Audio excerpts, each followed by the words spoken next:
Good morning, everyone. And good afternoon, good evening. Depending on where you are in this world, it's great to have you on the IAASB's live stream. I want to thank you all for participating today, and whether you're a meeting participant, a TA, public observer, just happy to have you with us and look forward to our discussions these next 5 days. The agenda and papers for this video conference has been posted as always. Notice of the meeting has been provided to the public, and the agenda papers are available on the IAASB website. It's great. We have all board members in attendance throughout the week, although at a couple of small brief junctures, we will have absences, but in many of those cases, the TAs will provide the members' input to the board, and we'll note it at the day of the session.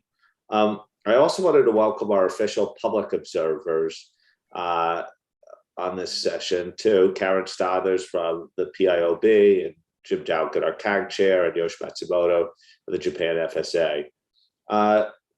Before we start today, we always like to give you updates organizationally when needed, and we have a major one for you. Some of you may know the news, but Brett James, one of our deputy directors, will be taking on a new role at the Standard Setting Board as we help to navigate the reform process. Brett has been named Chief of Operations for the SSBs starting November 1st. He will be working closely with James Gunn and managing operational aspects across the 3 SSBs. As a result, Brett will not be saying goodbye to us. We'll see a lot of Brett still. And indeed, he will be assisting us in some of our work going forward. I note that Brett is our longest standing staff member, having joined the IAASB 11 years ago in May 2010.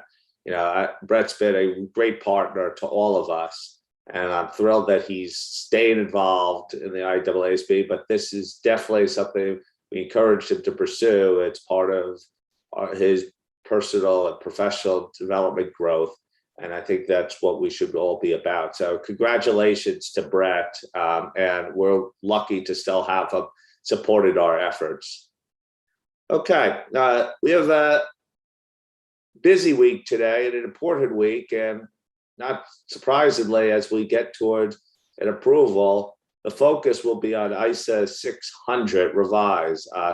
We are scheduled to touch on this topic on Monday, Tuesday, and Friday.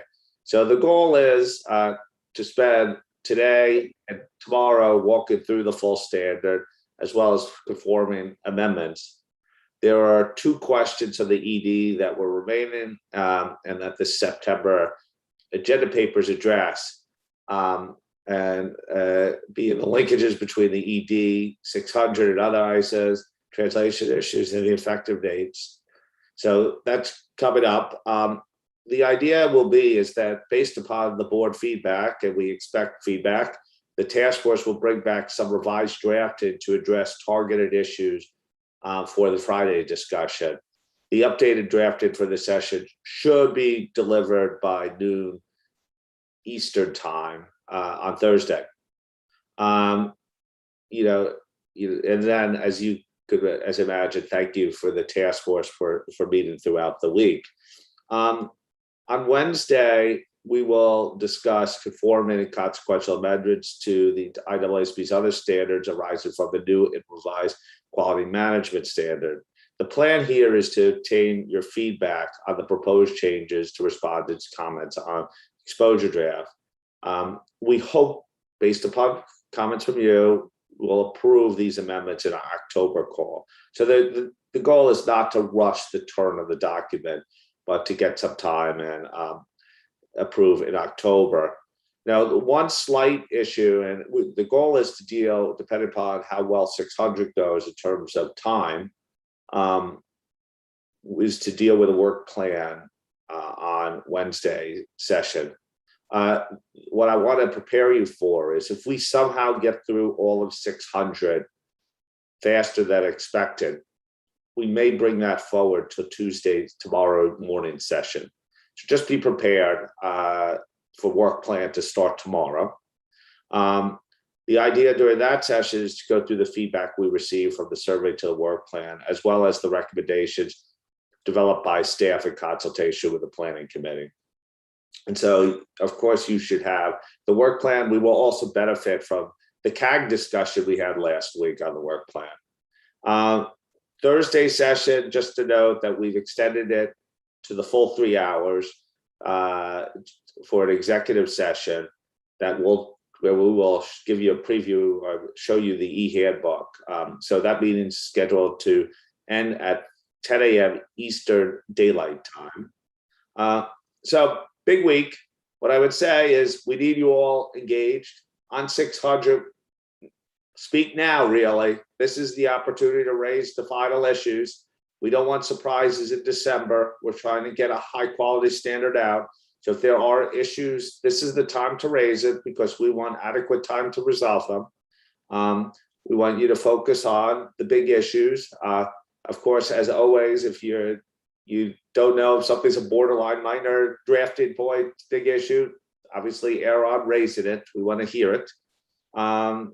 And if you have editorial items, you always could contact board member, the task force and the task force chair and staff offline. So what's happened since we met last as a board? So not surprisingly, on July 23rd, we published our new standalone standard for audits of financial statements of less complex entity as an ED.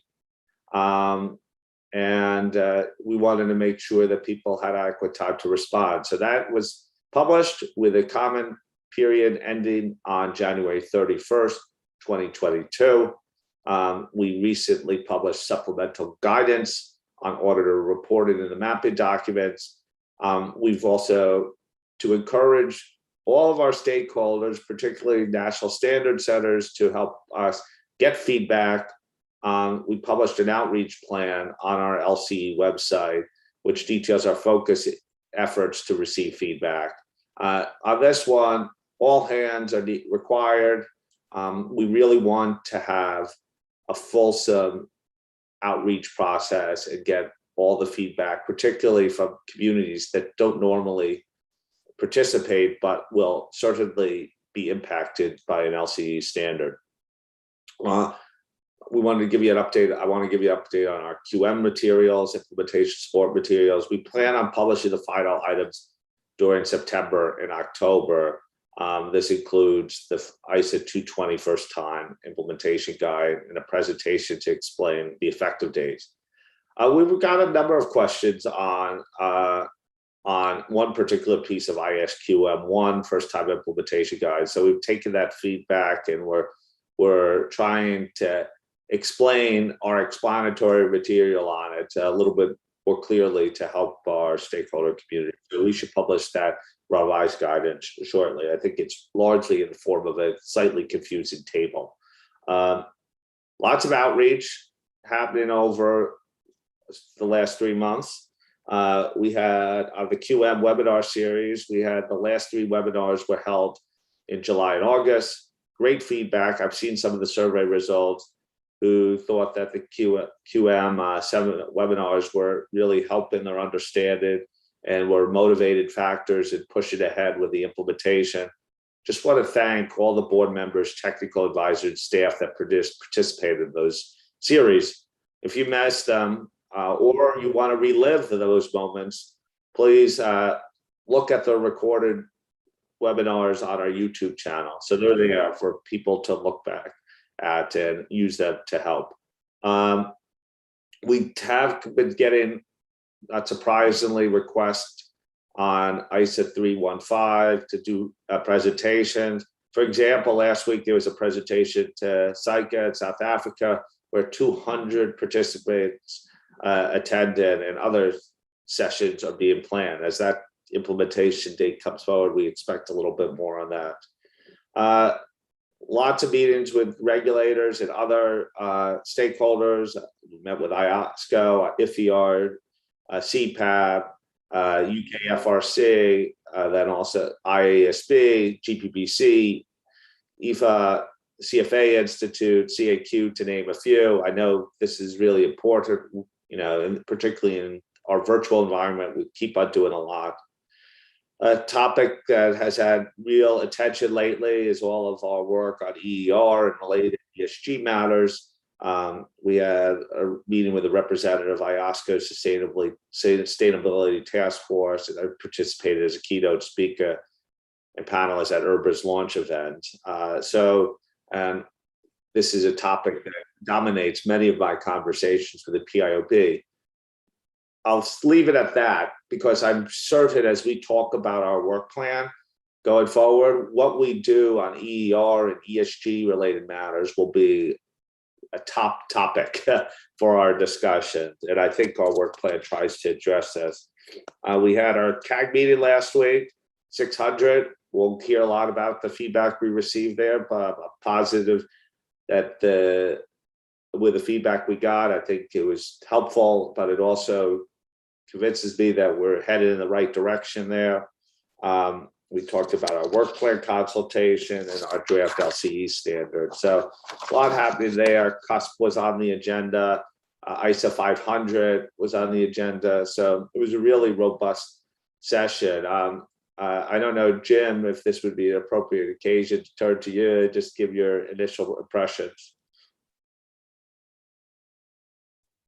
Thanks, Tom. I thought we had a very productive meeting, and in part, lots of good discussion.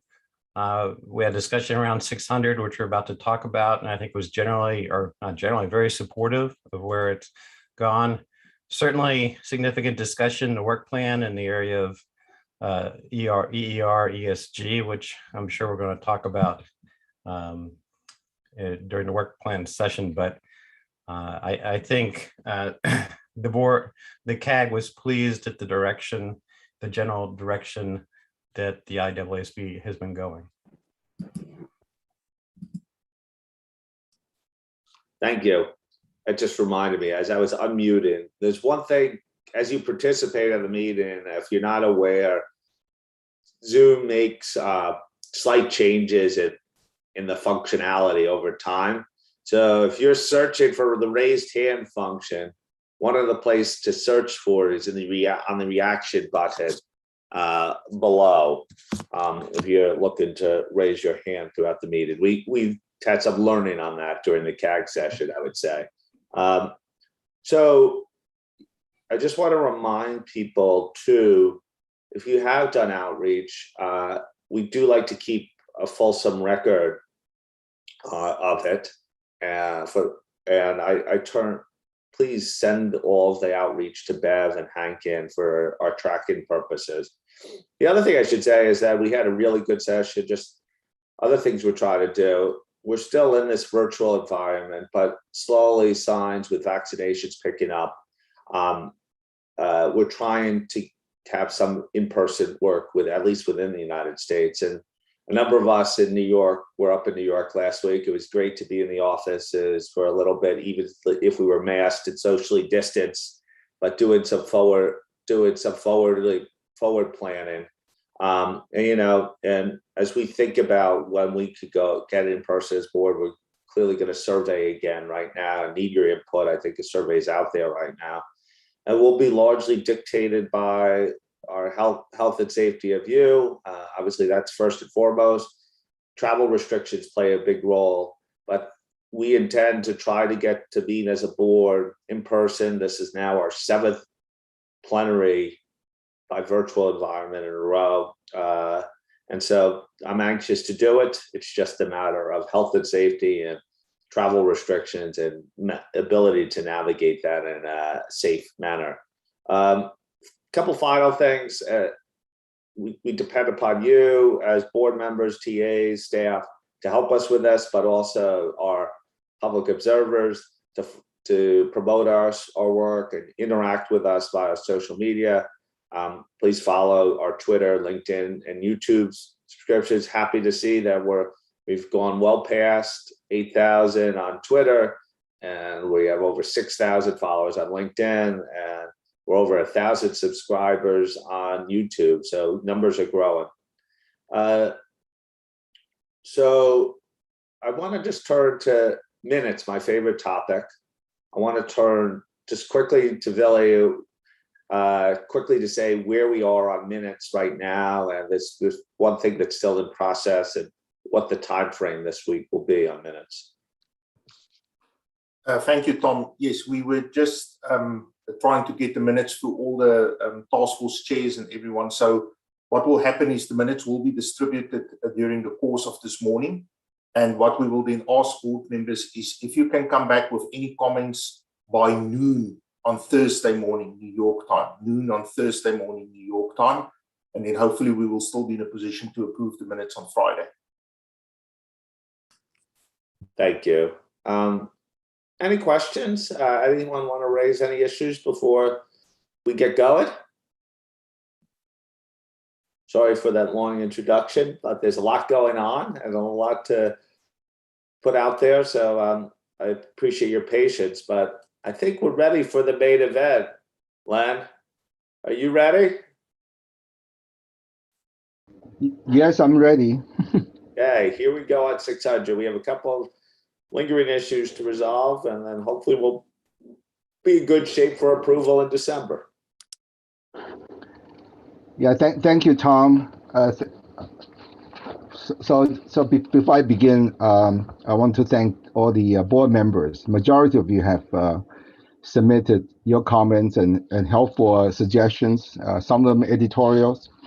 And Dan, Jasper, and I spent the weekend going through a lot of comments, and also we have shared them with our task force. So really appreciate all the advanced work done by the task force, the board members and the TAs. It make things a lot easier to have something in writing before the board meeting. But I also want to thank my task force and staff. Between the last board meeting and this board meeting, I spent about half my time in quarantine, despite having multiple vaccination and over a dozen COVID tests, all came back negative. So it was a challenging quarter for the task force, but just want to thank publicly that the task force and staff put out with me for the last quarter for changing their schedule and be flexible. So thank you very much. I believe Michelle controls the slides. Michelle, could you advance one slide? So just give you a quick update in terms of what we have done since the June meeting. In addition to have multiple 5-hour sessions with the task force, we had a number of outreach activities. We met with IAASB Committee 1. We met with the IFIA Standards Coordination Working Group, as well as PILB, and the staff had a session with the PCLB. And we work with our partners at the IAASB in terms of some of the independence ethical requirement, particularly in paragraph 22 and the related material. And also throughout the last quarter, had a great input from a number of working groups and task forces listed here on the slides. CUPS has done a great job and providing a lot of input in terms of making the standards less complex and choice of words and expressions, so make sure that we follow the CUPS terms. And also Lynn's group in terms of professional skepticism. There were some materials which you'll see in the revised standards. And technology and all the evidence working group has been very supportive and working with us in the past quarter. So thank you for all the support. Next slide, please. And as Tom and Jim mentioned, we had a session with the CAG last week. We had over an hour discussion with CAG. So this is a reflection of what we heard from CAG. So overall, CAG's members were pretty happy in terms of the task force and the board in responding to comments.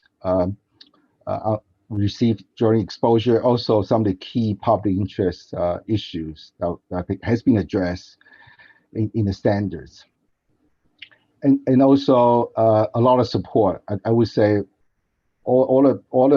least all the CAG members who spoke touch on support for the changes related to risk-based approach and two-way communications.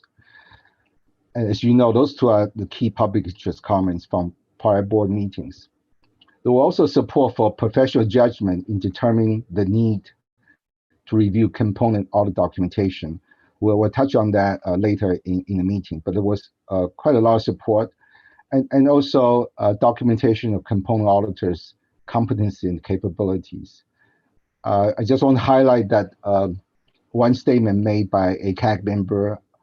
There was another CAG member in agreement. So came from IAASB to focus on when you read ISO 600, it's important to focus on that this standards is very much linked to 3 other quality management standards. It's important to look at 600 as a complete set of the QM standards. So that was emphasized by one of the CAG member, an important CAG member, a monitoring group member in IOSCO.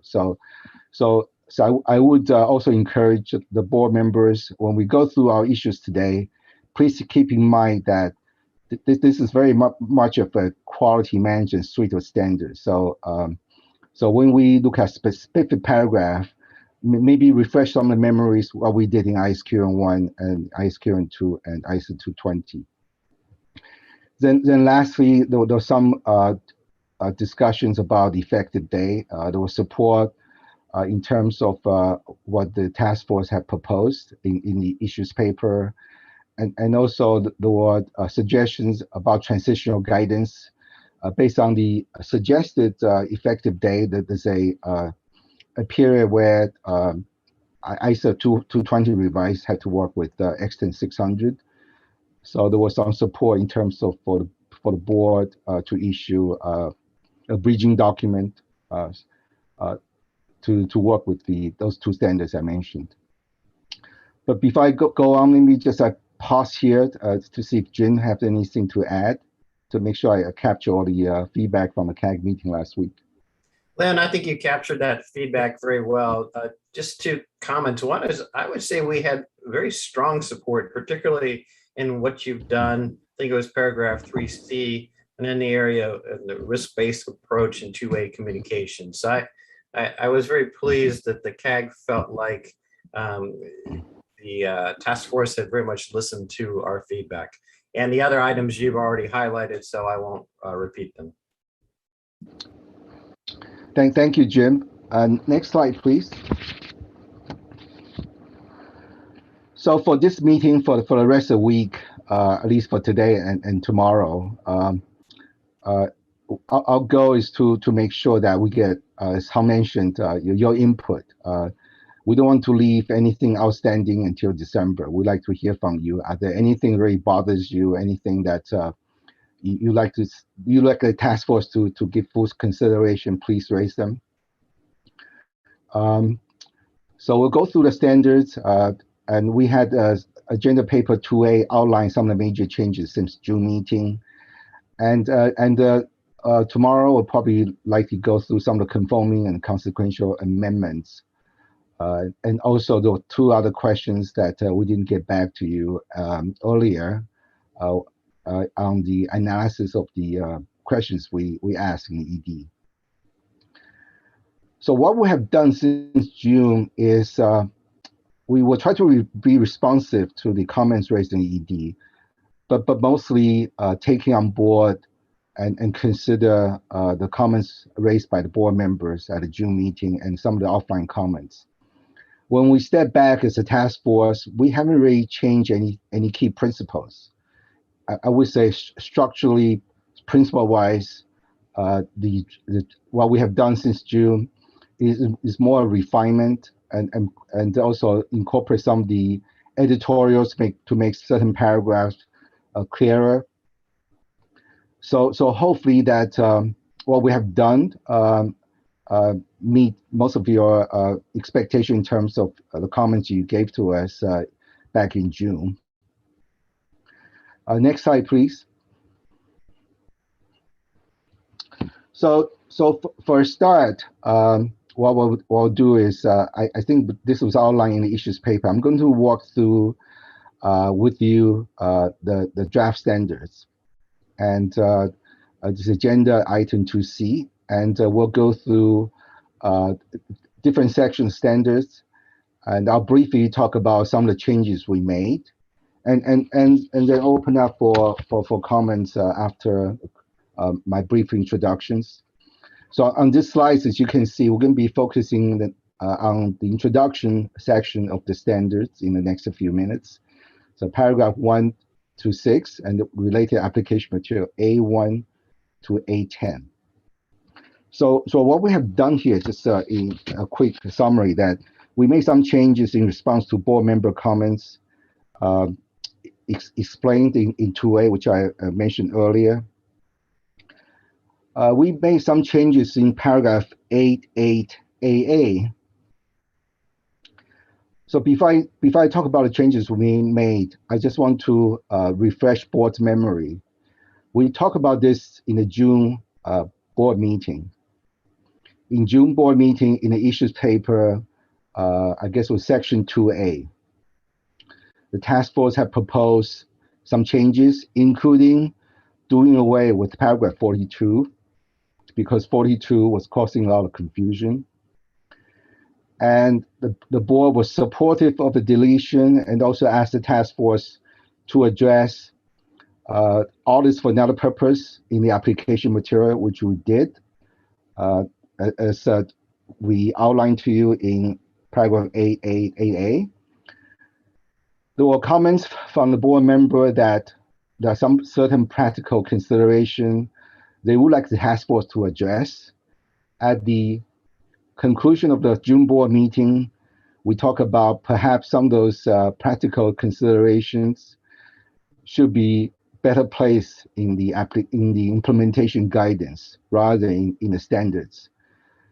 At the June board meeting, the board was supportive. The standard should be focused on the group auditor's role in direction supervision review, focusing on overall group audit strategy, looking at how to link with 315, 330, how to incorporate two-way communication, then conclude, then address some of the issues in documentation.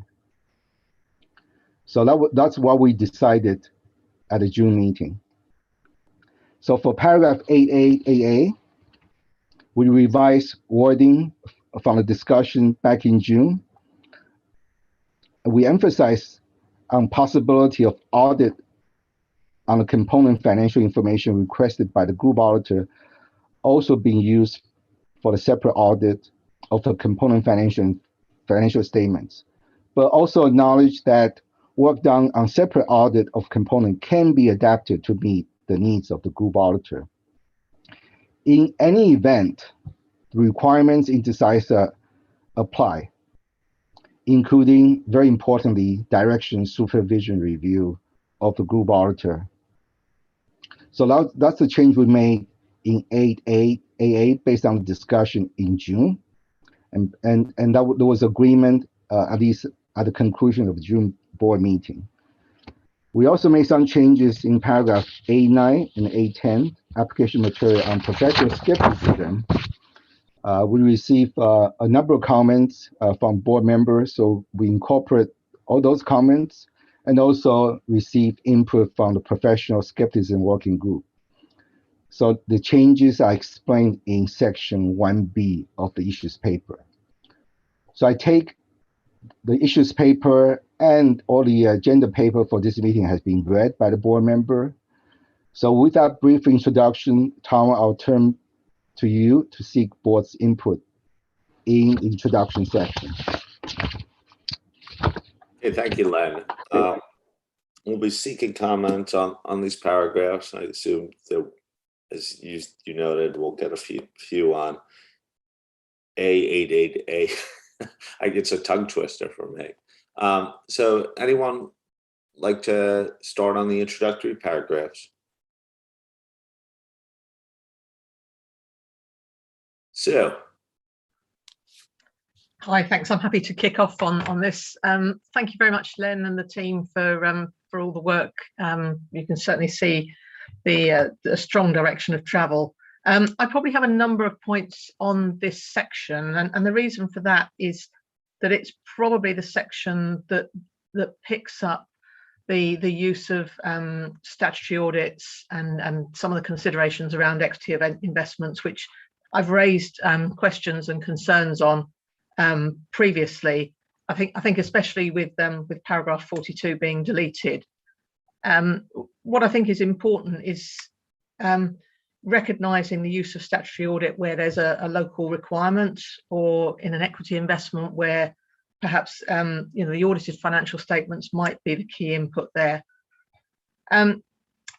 Len, Jasper and Dan, I'd like to thank. We had a call last week to run through some of the real practical situations and challenges that are arising from some of the outreach that we've been doing.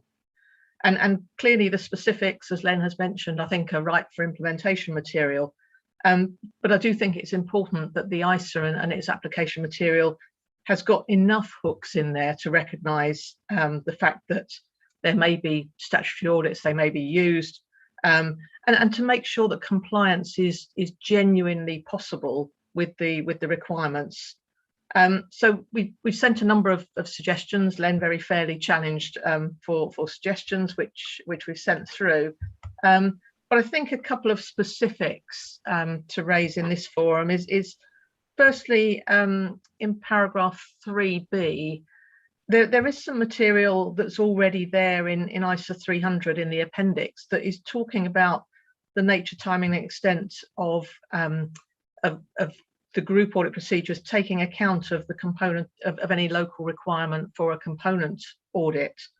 And I think it would be great to get that into 600 rather than having it sitting in an appendix to 300. So that could be a place, or it could be later in the standard around A33G, but I think reflecting that would be useful.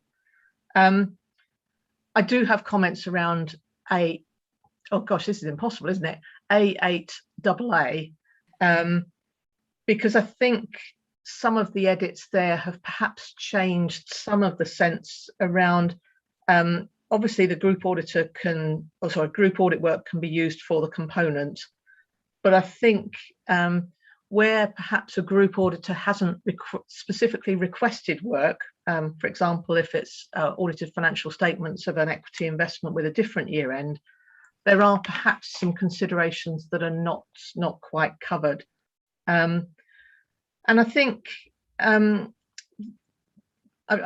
raised a couple of questions in paragraph 4, because that talks about the involvement of the group auditor in component audit work. And it probably raises an important practical question as to when an auditor of an equity investment is a component auditor, and when actually it's simply a case of using the audited financial statements for the or as part of the information for the audit. And I think it might be helpful to get some clarification there about when an equity auditor is a component auditor and when it may not be. I think there's some wording in extant paragraph 3 that helps in this context around statutory audits that are potentially then used, particularly in equity investments, that would help. But as I say, it's an issue we've raised before. I feel that we're probably a bit light, having completely stripped out 42 in some of the referencing. So it's probably something I'll come back to. Thank you. Thank you. Lynn. Thank you, Tom, and good evening, everybody, or good morning for those that are in morning.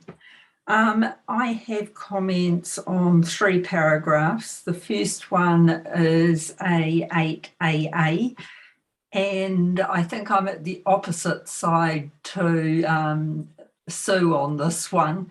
Is my reference group found it confusing to have references to the separate audit or the statutory audit in this paragraph, and thought that it should just cover the group audit. I personally am comfortable with a bit of both as long as it's clear. So I think identifying that you can use elements of the audit of the component for the group audit and vice versa is appropriate, as long as that is clear to everybody. On paragraph A9AA, can I thank the task force very much for the way they've worked with the professional skepticism group, and can I particularly note there that I like the fact that it talks about all members of the engagement team. I think it's really important to shoot home that this is everybody, not just the engagement partner or a few selected members that should show professional skepticism. And I think in paragraph A9A, the reference to connection with fraud and risk will be very useful when we're looking at 240 over the next year or so. And I think that's it from me. Thank you very much, Tom. Back to you. Thank you. Julie? Thanks, Tom, and good morning from where I am. And Len, thank you to you and your task force for all the work here. I know exactly how many comments we sent through as of the June meeting, and I suppose you got that multiplied by 18 times. So I really appreciate all the work you've done here, and we did send our comments to you ahead of time. So I also apologize for giving you weekend work to look at those, but hopefully that was helpful to you in the task force. And I certainly won't raise all of those here, but I do have a few that I want to cover. And I guess this paragraph is going to be famous now, but A8AA.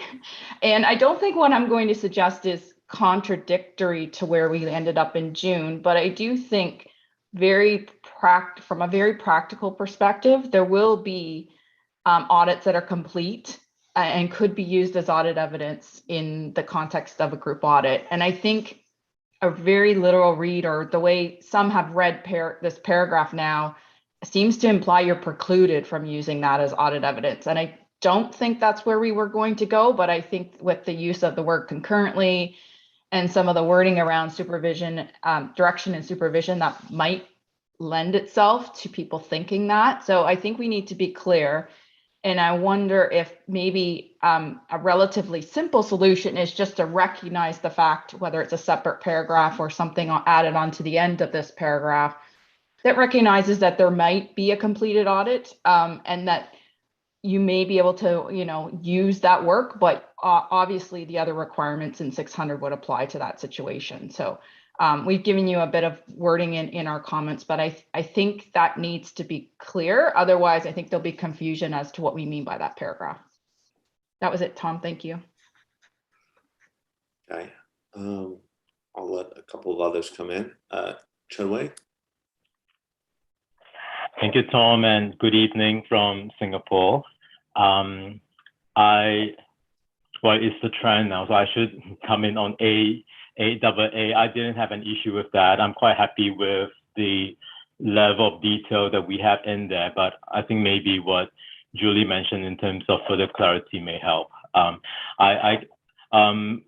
it's remiss of me not to have said this before, but thank you so much for all the work, Len and the task force and stuff. I think you have been really responsive to some of the comments that we gave, and I'm definitely very supportive of a lot of the amendments that have been made, and definitely the direction of travel is the right one. So apologies for not sending my offline comments in advance. I will immediately after today's meeting. Just needed to sort out some internal comments.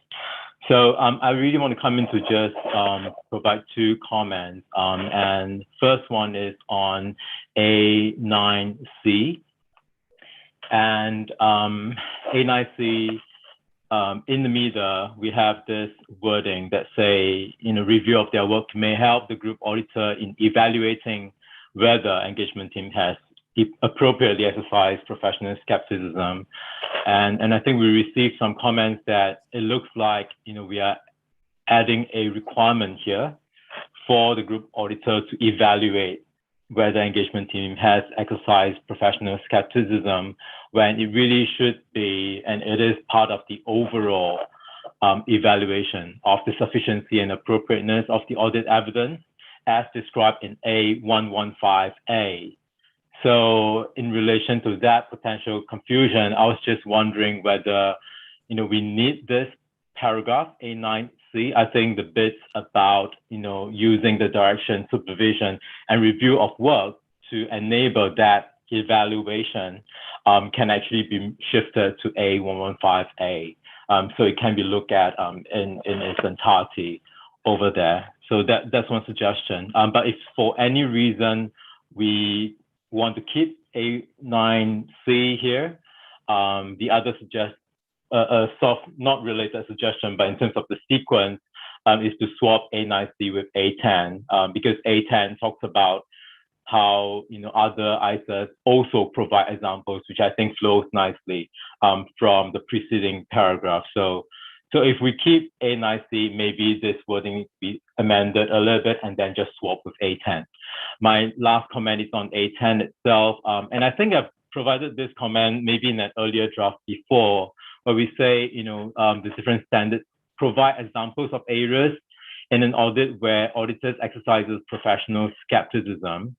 And I still think that this sentence may be problematic because professional skepticism is maintained throughout the audit and not in specific areas in an audit. And I was just looking at, for example, ISA 240, paragraph A9, where they use language like the auditor's professional skepticism is particularly important in, and just wondering whether we want to consider wordings like that that will avoid that kind of confusion. So that's all my comments for this part. Thank you very much, Len.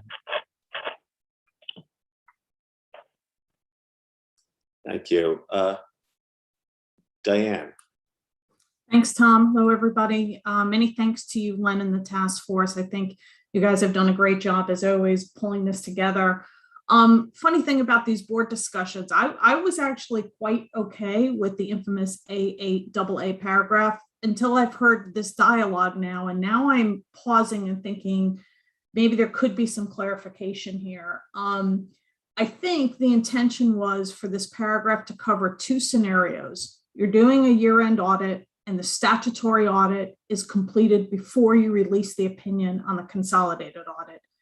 And potentially there could be a statutory audit that is in process, maybe not completed in time for the consolidated audit. And many times those stat audits, my experience has been, as many times those stat audits are issued 3, 4, 5 months after the group audit. So I am curious as to whether the intention was to cover both a completed statutory audit and an in-process statutory audit. And if that is the intention, we may want to clarify that in the paragraph, because after that, I'm quite okay. I mean, I think it's important to emphasize the continued review and supervision, the applicability of the ISAs. I think materiality could be different and could be something to think about, what materiality levels are being used for the respective audits. But I guess having heard the discussion, maybe there is some clarification needed on the infamous paragraph A8AA. We did send across some other comments. I'll only bring up today on the call the things that I think are a little bit more important, but that was it as I'm just hearing the dialogue. Thanks so much. Thank you. Isabel? Hello, everybody. Bonjour de Paris. Thanks to the task force for the work that has been done, that is quite impressive, and you will see I have a few comments to raise today. First of all, as many of you commented on statutory audit, I just wanted to remind that, at least based on my experience in Europe, often statutory audits are performed in a gap that is different from group gap. It's often local GAAP. So it's also something to take into consideration, because even if you have an ISA audit, it's not an ISA audit of the same set of financials. The only comment I wanted to make on this section is on the new A9 AA. I acknowledge it was previously the first bullet point of A9A, and that to provide more emphasis, now you have isolated it in a separate paragraph. But reading it in isolation, it's quite surprising because always the group auditor shall remain alert for inconsistent information from component auditor, component management, and group management. So it's quite surprising that we restrict this paragraph to a group having a large number of components across multiple jurisdictions, because it could apply also to small group, even if you don't have a large number of components. So reading it in isolation, it's quite strange to see that we deal only with a large number of components. Thank you. Thank you. Roger? Sorry, I just had a message come across. So hello, everybody, and congratulations to the group. I again sent my comments through, and I had very few comments. I'm very pleased with the direction of travel. And like Diane, I came in just because of the discussion on A8 AA. The comments of Julie resonated with me. It is an issue that we've raised before on exactly using the work of the statutory audit and the consequential documentation associated with that particular area. So I do think that comments like component auditors may adapt their work could be teased out just a little bit more to make it just a little bit clearer in that particular area. But congratulations on the group. I do not really have too many comments on the way through, but that was one I thought I would raise. Thank you. Thank you, Roger. Imran?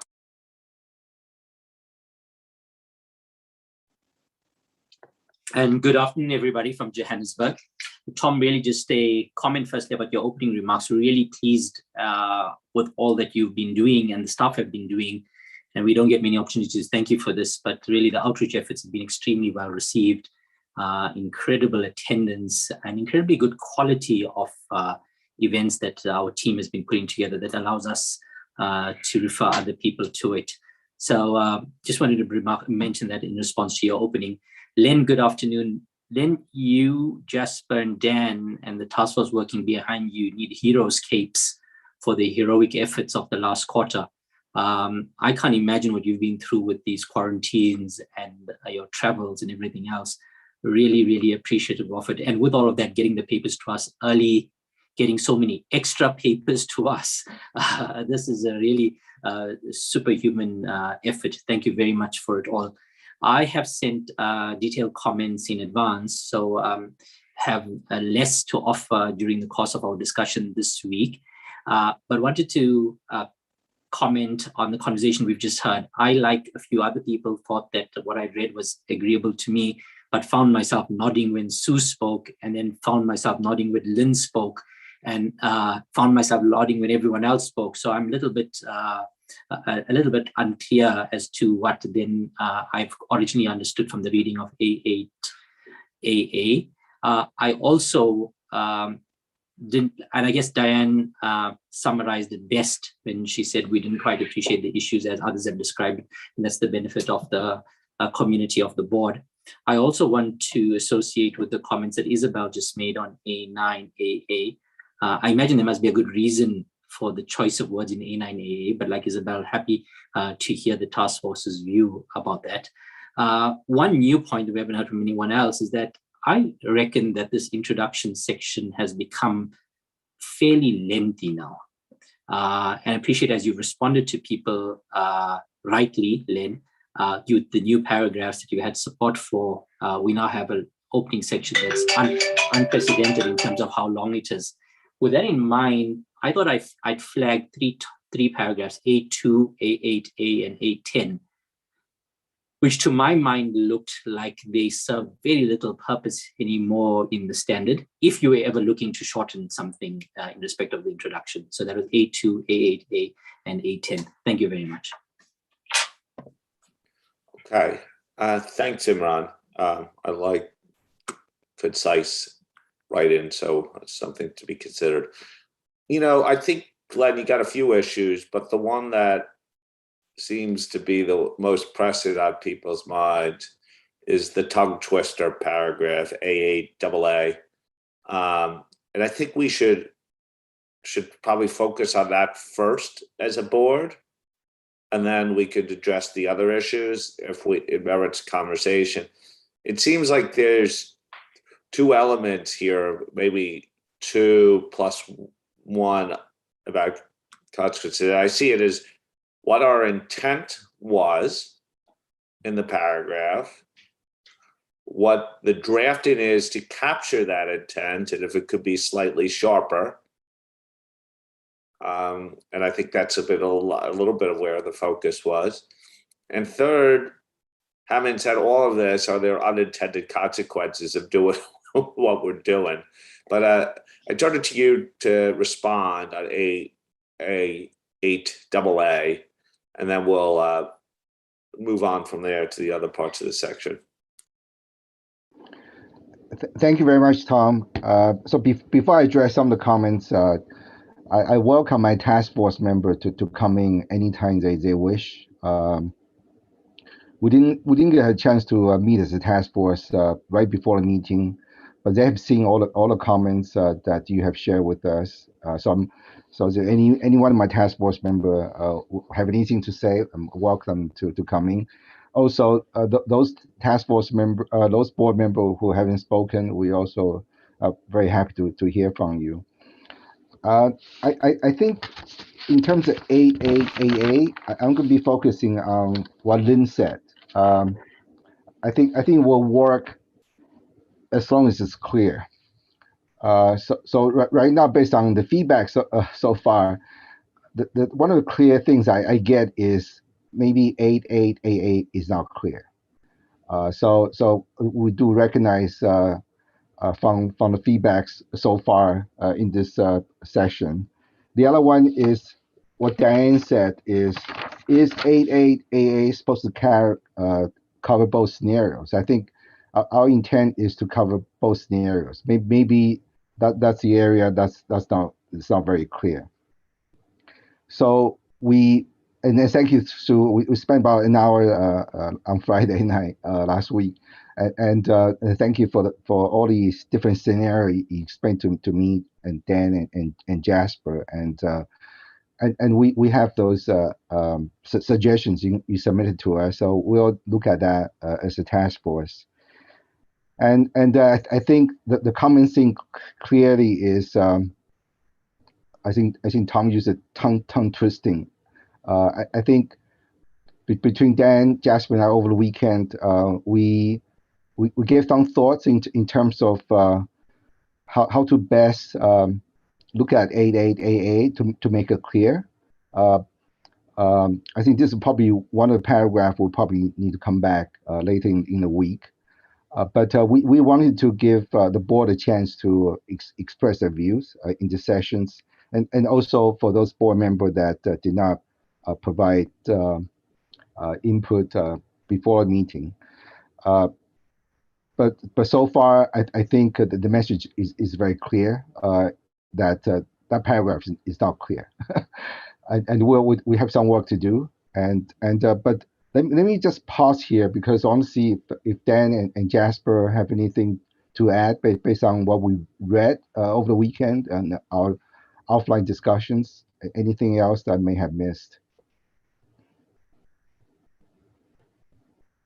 Okay, and my task force members, we didn't get a chance to meet over the weekend, but any thoughts you have based on the feedback so far from the board?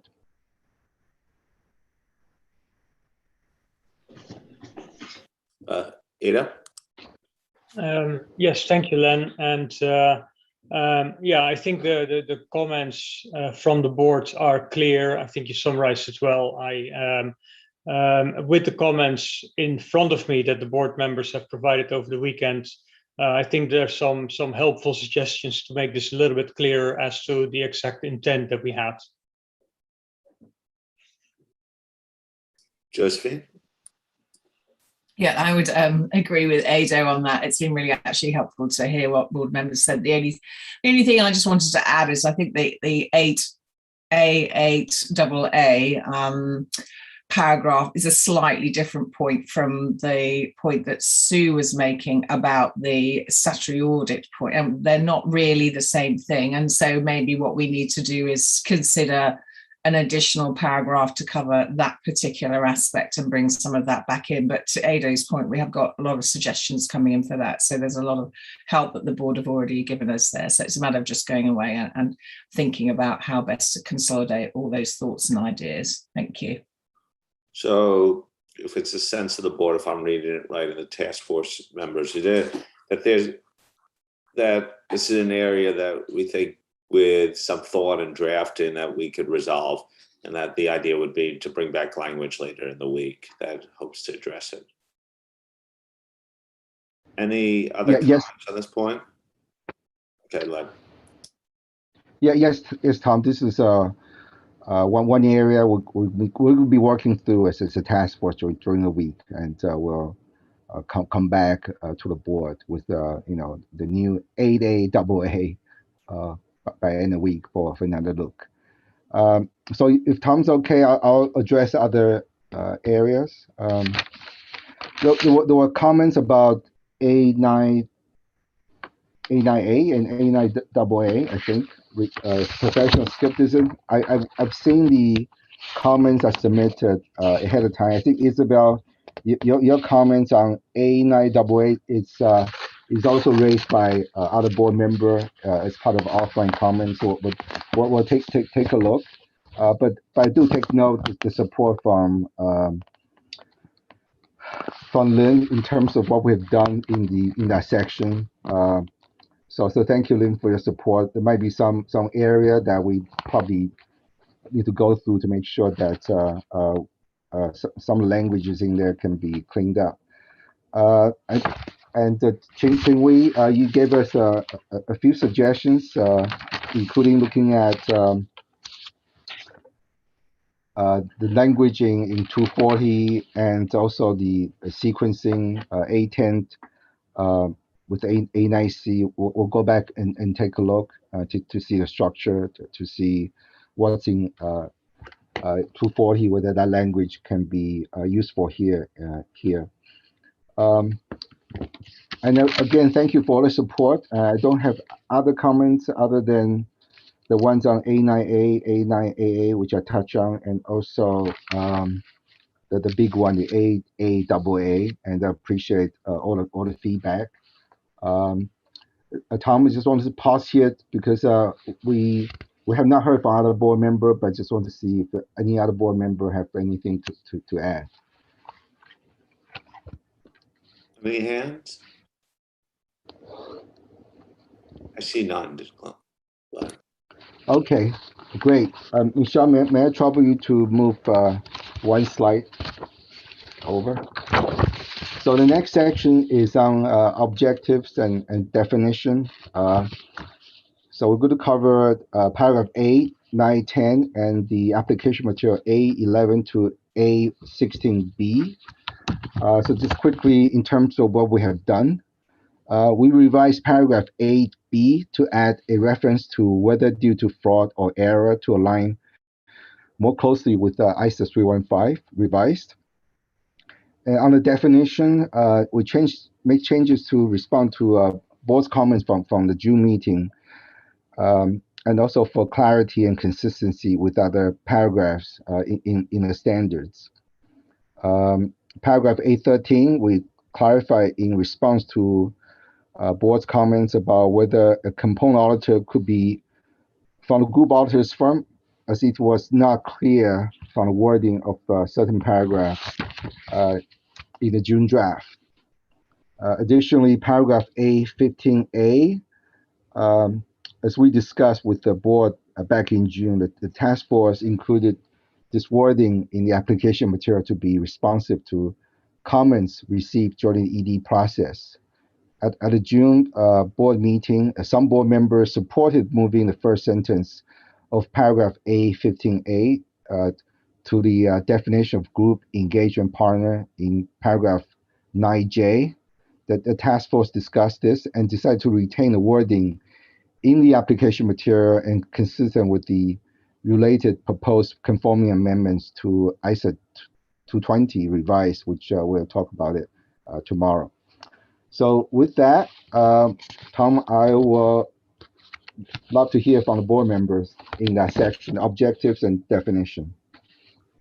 Objectives and definitions. Any comments?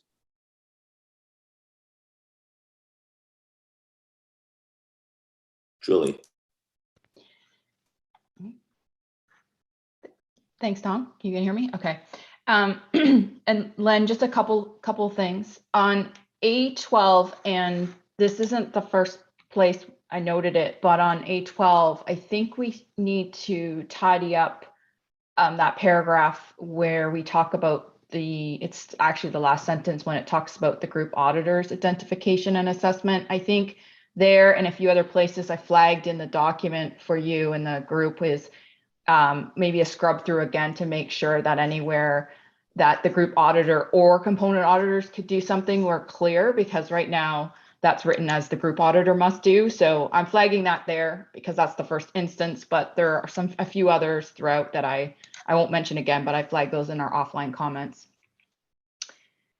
And then on A15, I mean, you've heard my thoughts before about the definition of component management, and I know the definition's still there, and I appreciate that that's the direction we're going, but because component management may or may not actually align to how the company has structured their management structure, I think we need to recognize the fact that there could be circumstances where group management is also component management, or that component management may be the same as group management or something along those lines, because as we know, the auditor can determine components, and the components the auditor determines may or may not exactly align with how the management structure is. And so I think just a recognition in A15 that might occur would be helpful. Thank you. Thank you. Sue?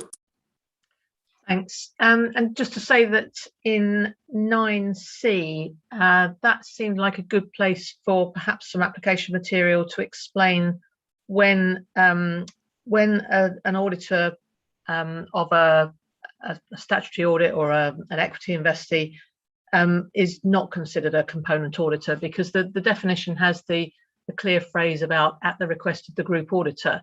So I think it might be useful to perhaps just clarify that obviously if there isn't a request, then that doesn't necessarily bring another auditor into the various requirements for component auditor. Thanks. Okay, Len, that's all the hands on this section.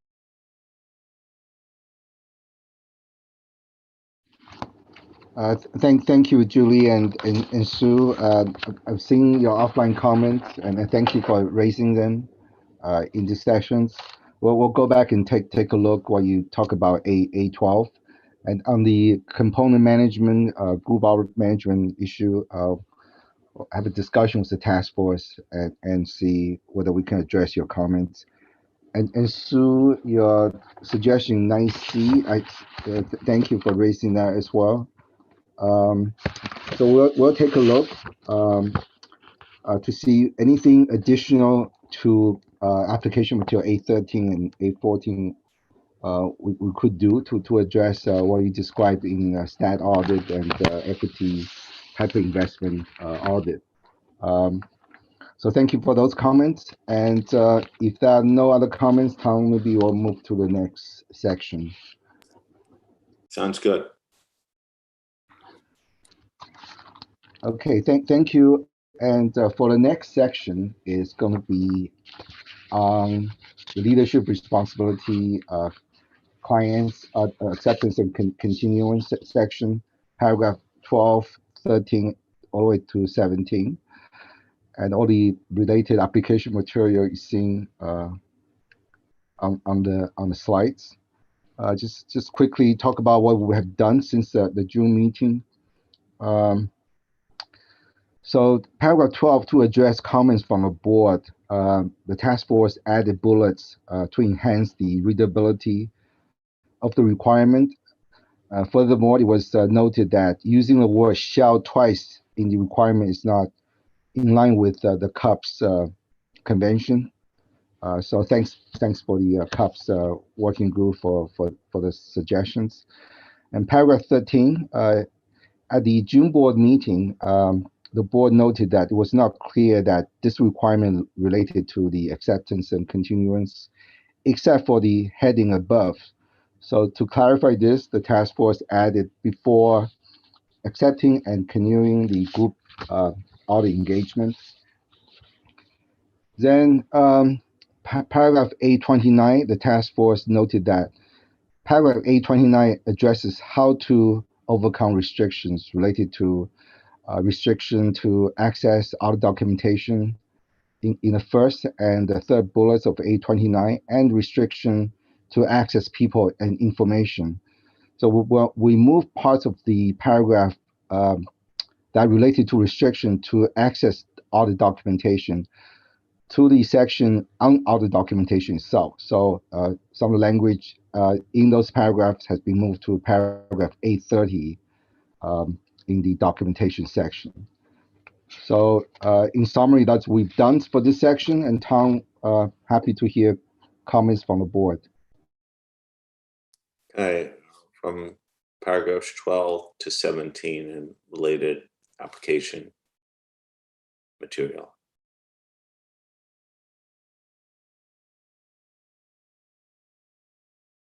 Chun-Wei. Thank you, Tom. And Land, just a comment on A29. So I agree that the original bullets 1 and 3 is different from 2 and 4, and I'm okay with having those guidance residing in A130 now. But I guess the what is now in A130, they are at least in part still about overcoming restrictions in order to obtain sufficient appropriate audit evidence as well. And I think it will be helpful from the user's perspective to consider them together with the guidance in this section for completeness. So I'm just wondering whether it will help if we add a reference from here, from this section, to A130, and A29B may be a good place to do that, so that our users who may not be privy to our deliberation will more easily get the complete view that they need. So that's my comment on A29. And another small comment on A32, and maybe it's a sequence thing, because we know that A32 is also application material for paragraph 16. But I think that we've heard feedback that the amount of materials that support a situation where there is restriction to access, especially when the situation is out of control, group management control, including the implication on audit opinion. There are actually people who is asking where is that? And if you look at the reference, obviously the reference in 16 include A32, but because I think A31 is quite, it also applies to both 16 and 17, but 31 is more closely aligned to 17. So people may just sort of miss that. So just wondering in terms of the sequence, whether it will help to reverse A31 and A32. So just a minor comment there. Thanks. Thank you. Julie? Thank you. And Len, this is a comment related to the sort of suite of paragraphs A29, A29A, and A29B. And I'll be honest, I'm not 100% clear yet what we're conveying in these paragraphs with respect to equity method investee. And the reason why I say that is in A29A, and I don't have an issue with the part that's been removed, but what we've added in there is wording that says that A29A describes how the group auditor may obtain sufficient appropriate audit evidence. And I don't think A29A is saying that. I think A29A is just saying these are the things you might consider. It doesn't talk about how. And that's not really a major point. But then I get down to A29A, and I'm still unclear here, because this is, in my mind, these are just things that might exist. These are just pieces of evidence that might exist. And if they exist, we need to consider them. But I think what we're saying here is that, or I guess I'm unclear what we're considering, what we're considering in A29A, because yes, this is a list of items, but what do I do with that consideration?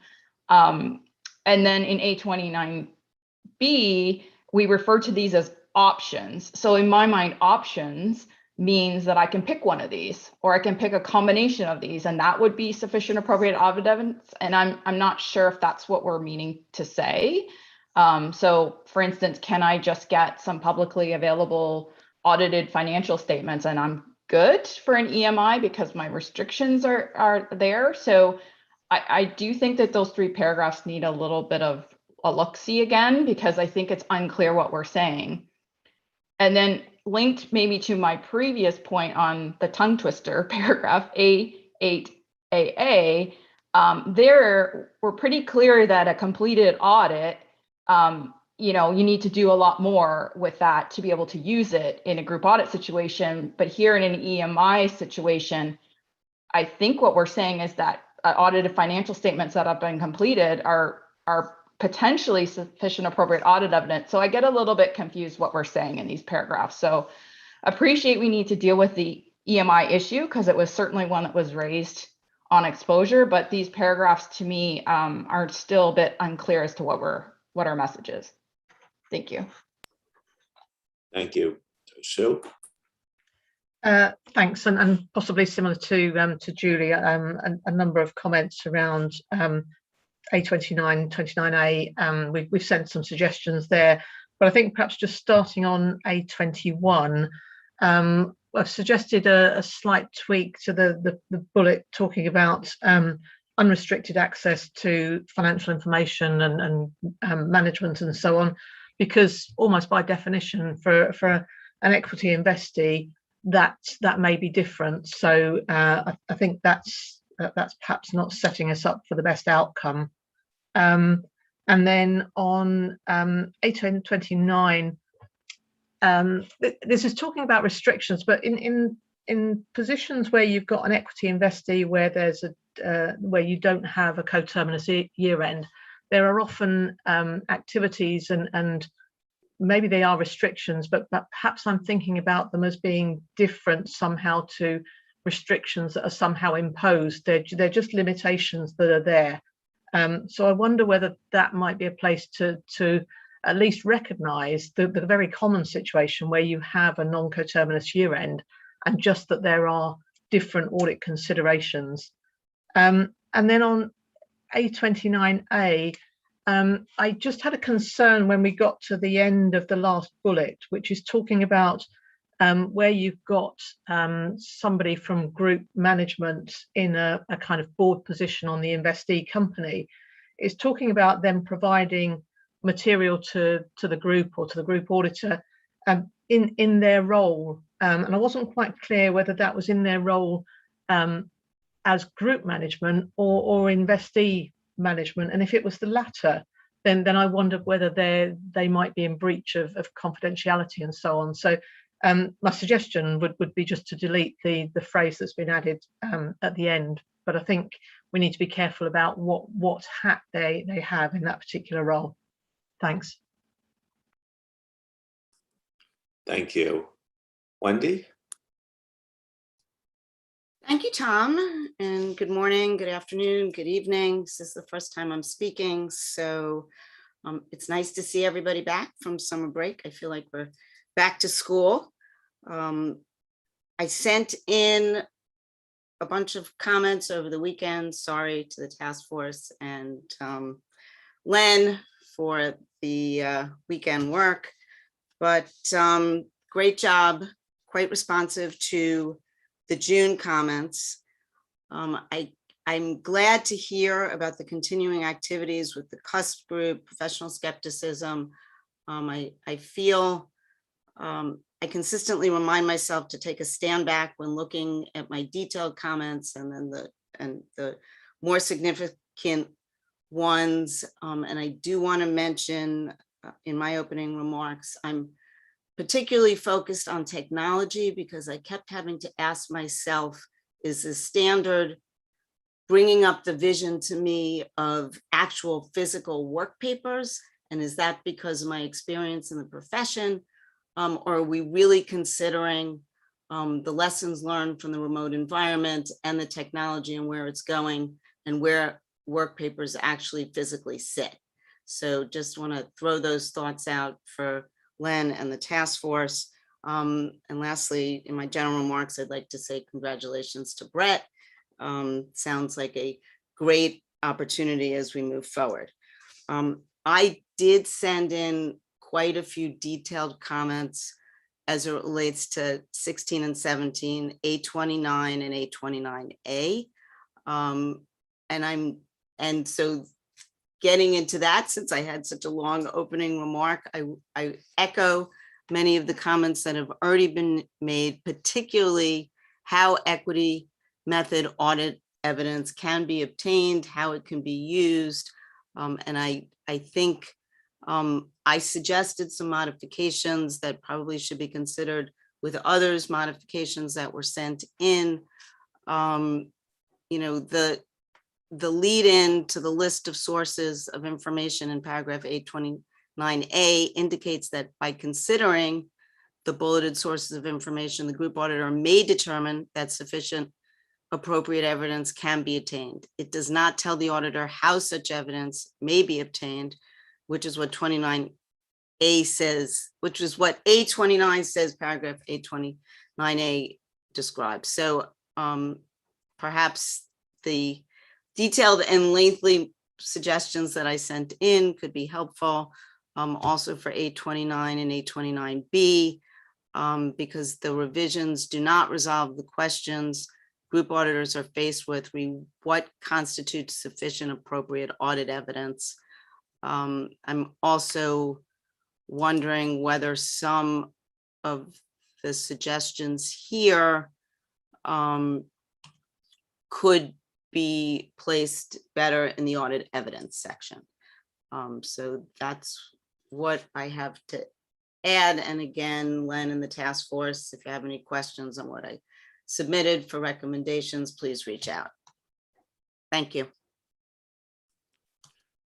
Thank you all. And just, I know the task force got a lot of comments over the weekend and people are trying to be succinct, but just a reminder, if they're more than editorials and they touch a public interest matter, make sure that we raise them on the public record, partly because it will enable conversation at this board table, virtual board table, I should say, and may trigger other thoughts. Kai Morton. Thank you, Tom. I haven't spoken earlier as I'm generally happy with the direction that this is moving. I just want to come in and support what's been said by Sue, Julie, and now also Wendy. The one area where I did get feedback from people when I was preparing to the meeting was the, let's say, lack of clarity around the equity method. So I do think there is some work to be done there to clarify it for the readers what is meant in those situations. As I said, generally very happy with the direction, and to me also to see that we're working mostly on the application material is a sign that we're in a good position for approval coming up. So I think I hope that we will be ready to approve a final standard soon. So thank you. Thank you. Imran. Thank you. I think as we comment on the things that we may want the task force to relook at, we should also comment on the things that we support. And in this area, I want to acknowledge my support for the amendments made to paragraph 13, as well as the development of A29B. On A29, Len, I must say that I read carefully the explanation of the task force as to what happened to A29. I then listened carefully to you today, and your comments today were exactly what was reflected in the papers. And I'm looking, I guess, for just an affirmation of the burning question. Is everything that was in A29 now picked up somewhere else? Because the comments in the issue paper account for some of the bullets, not all of the bullets. I appreciate that they may have moved to different places, the wording may have moved, that's why I haven't been able to trace it all. But if all you affirm is that those 5 or 6 bullets that were there in A29, the last version, they can be found elsewhere, then I'll be happy with those deletions. If not, I'll wonder where users are meant to find that. And like Tom did in his cover email a few days ago, would hope that the answer to that is not that there'll be supplementary material to provide that guidance. I think that guidance must remain within the standard. So that's just that clarification then on A29. Thank you. Thanks, Imran. Josephine? Apologies for chiming in. As everyone knows, I'm a task force member. I've not had an opportunity to talk to the task force about this, but I'm just listening to the conversation on this particular section, and then, of course, thinking of that in respect of conversation earlier in terms of the introduction. So notwithstanding A29 needs some clarity, and perhaps there's some geography there that we need to work out in terms of its best position. But there are a few comments coming through about statutory audits and statutory audits of obviously the components. This was discussed in June. It has been discussed before. This is a group audit standard, and there are obviously practicalities when there is a group auditor performing a large audit and component auditors are involved, and there are statutory audits being undertaken as well. I totally understand that, and I recognise that. But I do feel these are practical issues, and we don't and can't have the answer to when audit evidence can and cannot be used, for example, for a statutory audit that's been undertaken and the timing is different to the group audit. The key here is that the group auditor is performing an audit of the group financial statements, and the response to the risk is at that group financial statement level, and that is their focus and their key focus. And those practical aspects are important and very much part of what the team, the task force, would consider would be very much part of our implementation guidance and practical guidance there. But we don't have the answers in all situations where, for example, there is an equity method of whether the options there are all the options, or whether all options should exist in all cases. We don't know, because in all cases, circumstances will be different, and we are still responding to the risks at the group financial statement level. And maybe what we don't want to do here is supplement lots of application material on what you do in a statutory audit at the component level situation. And that was, I believe, the direction that we were heading in June. But now I'm hearing this information and feedback coming forward that we're going back into the statutory audit territory. And so I am slightly concerned that that's what we're doing, that's where we're heading. Notwithstanding, as I said earlier, I think an additional paragraph after A8AA from a personal perspective will help with some of the comments, and also moving, as I say, clarity with A29 and maybe some geography there will help.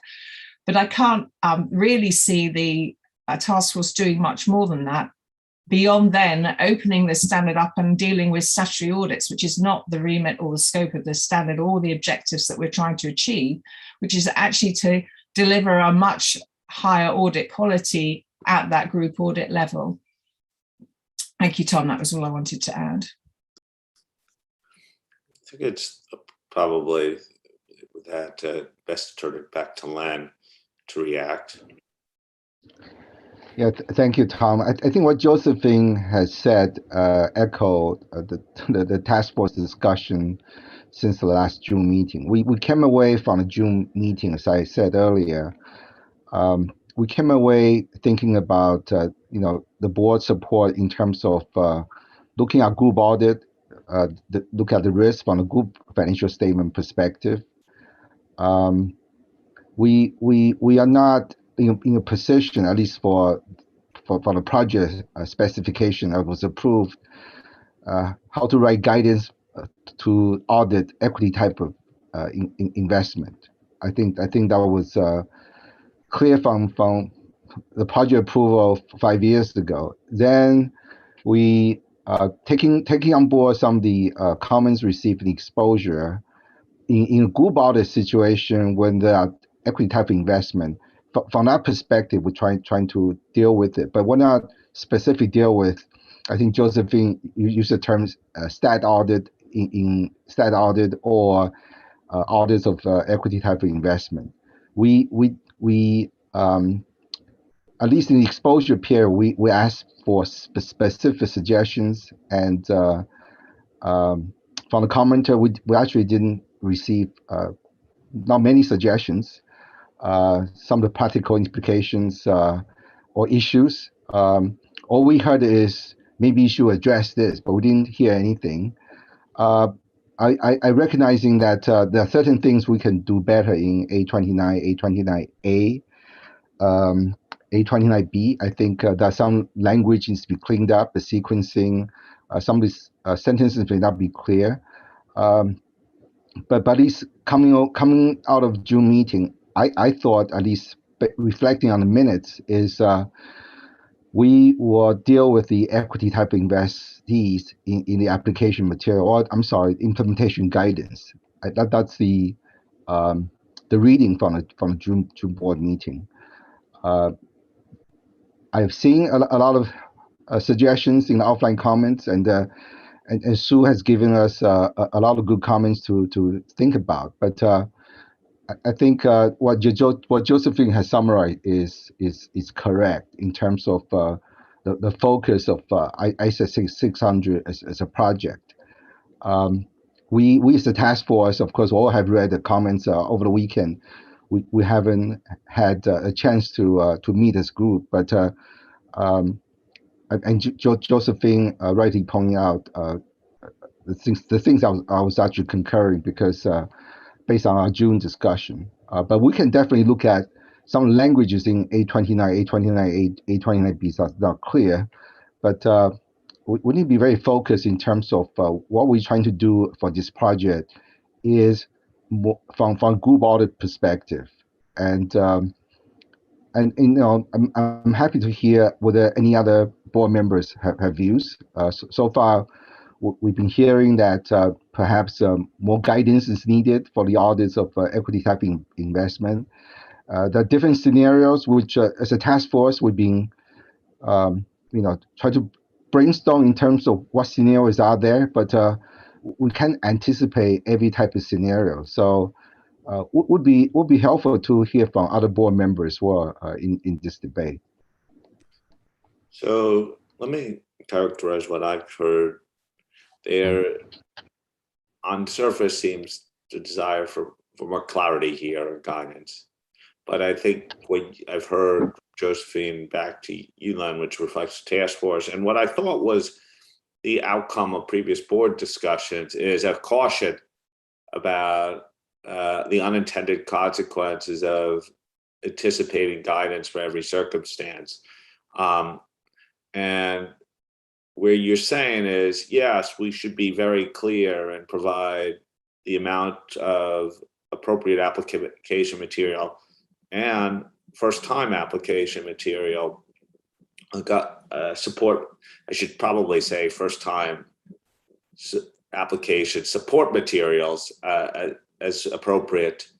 But, I think it's really the task force, based on what I hear, needs to see where the additional refinements should come, but will be appropriately balanced in the way they take it forward. I think that's what I'm hearing from you. And I think you've gotten some guidance from board members throughout of where their concerns are. But I guess that the only thing to me is, like, does anyone disagree with sort of the current positioning? Is like, we know we need to continue to work on language, but there is that cautious sense and not going against the board's previous discussions. Roger? Yeah, I'll weigh in because I haven't contributed in this area. Lynn, I'm not hearing the comments being any different direction than what we've given you before. I believe the comments that have been heard are in the group audit situation, and looking for further guidance in equity in a group audit situation. We've asked for this and we've tested it with practitioners in Australia. We haven't been able to come up with very much extra than what you've got there at the moment. So if you can do something in implementation guidance, or if you've got some great suggestions from board members, that would be great. But we haven't been able to identify what else there would be that is missing at the moment. And if you can do something in implementation guidance, that would be very much accepted. But I wasn't hearing the comments necessarily going against what the direction of the board previously. So I just wanted to throw that in. Thanks. Okay, thank you, Roger. I see no other hands there. I know Diane had her hand up but took it down, so I imagine Roger sort of stole your thunder. Okay, I think we got guidance there. The task force feel like it knows what it needs to do as a result? Seeing nods. It's 8:31 here. I suggest we take a break till 8:45 my time, till 1:45, and then we'll reconvene then. Does that work for everyone? Thank you. Okay, so see you in about 14 minutes.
Hi all, we'll try to start in about a minute.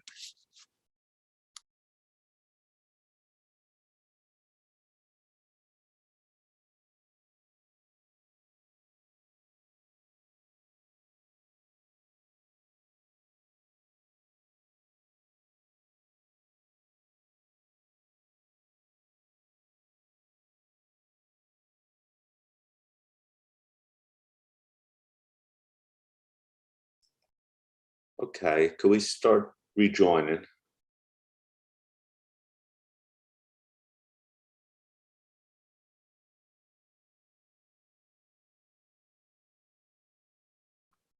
Okay.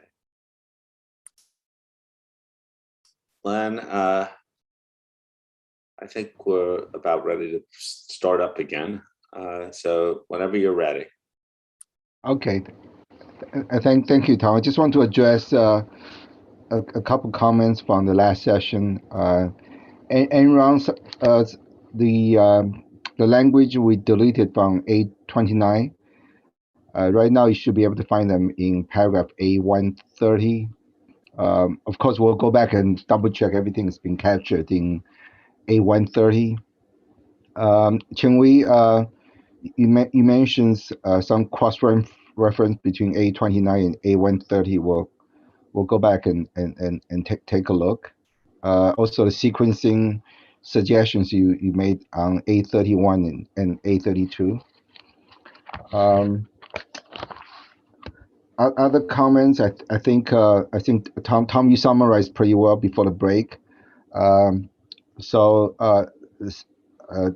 Staff and I had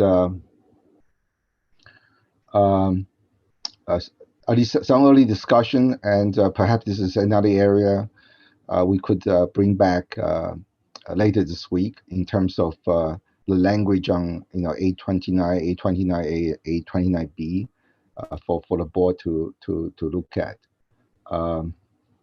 So with that, perhaps we can move to the next section, which is what you see on your slide, the overall group audit strategy and group audit plan. As the board may recall that this is one area we spent significant amount of time back in March based on the review of the comment letters we received during exposure, and also in June, the board continued to give us guidance in terms of some of the key areas to make sure that they are clear. So just briefly touch on what we have done here. Paragraph A33B and A33C in June, several board members provided comments that these paragraphs, in terms of enhance the flow of the paragraph, so make some changes.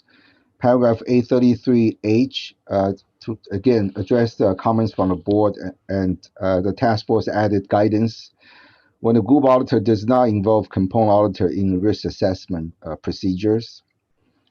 Paragraph 33J, which is previously A39, task force moved this paragraph from the section on relevant ethical requirements to the section on the overall group audit strategy and group audit plan. So with that, Tom, happy to hear board's comments. Hey, anything on overall group audit strategy?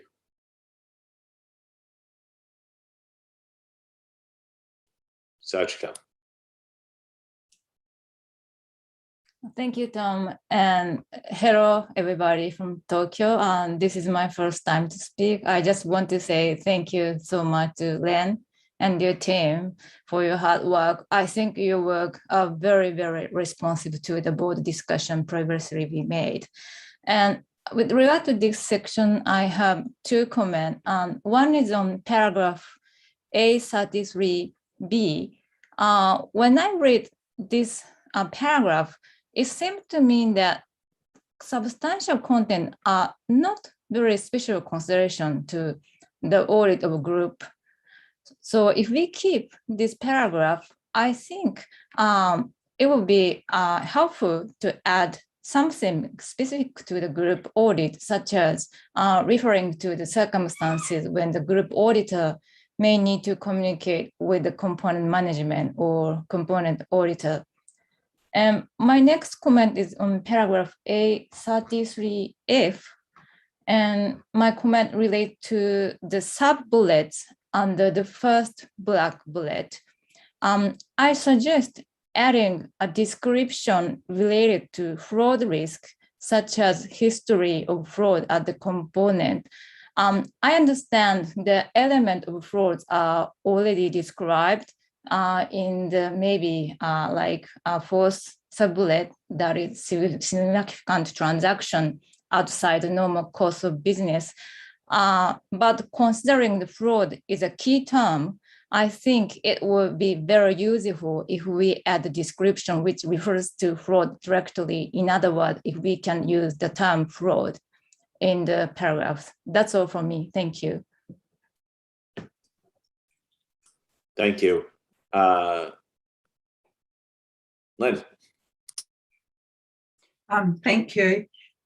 My comments relate to the same as Sashiko's A33B and C.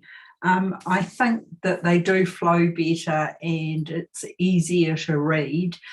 So well done for making those changes that led us to that conclusion. I just had one question, which I suspect I should have been brought up before, but I was wondering why in the initial group audit engagement, you wouldn't talk to the component auditor. We talk about where applicable communication with the component manager, but we don't talk about the component auditor.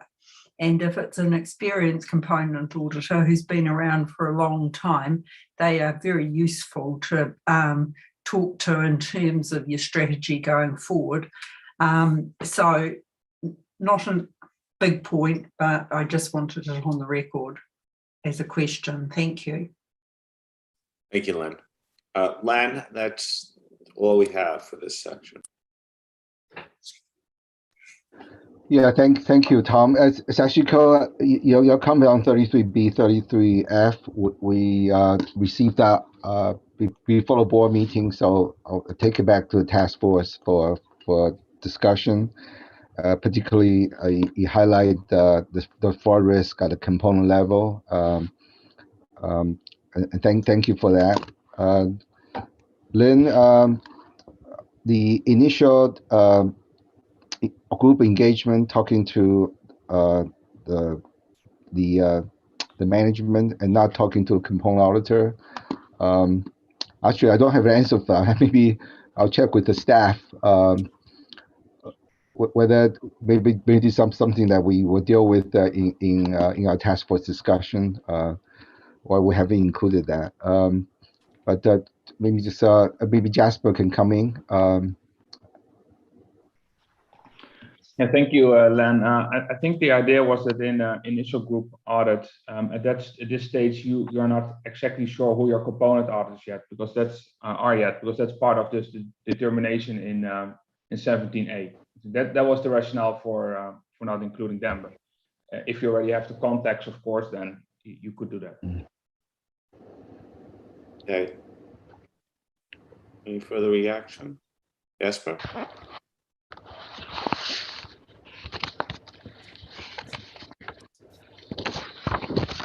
Oh, it's right here. Okay.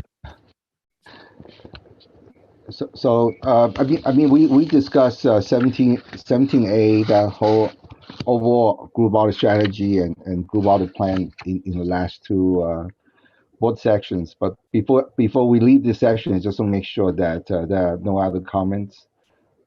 This is one of the major change from the ED. So if none, we'll move forward. But just give the board another chance in case there are any comments you'd like to raise. I don't see any here. Julie?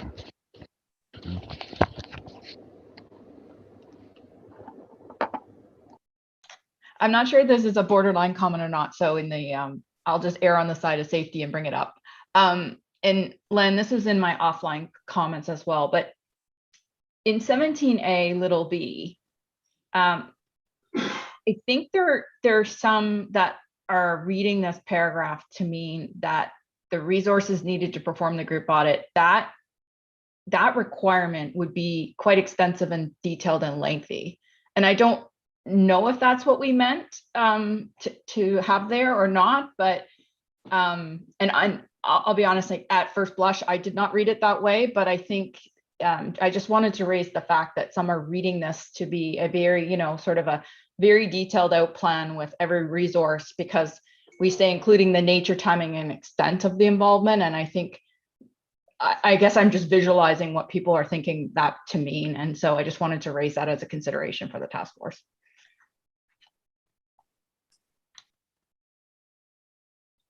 Okay. Len?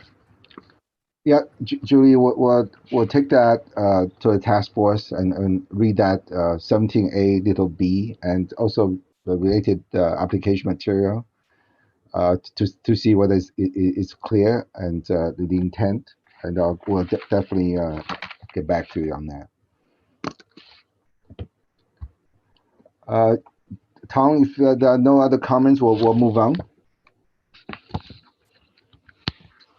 So the next one focus on the requirement paragraph 18 to 23B, and all the application material from A34 all the way to A52J.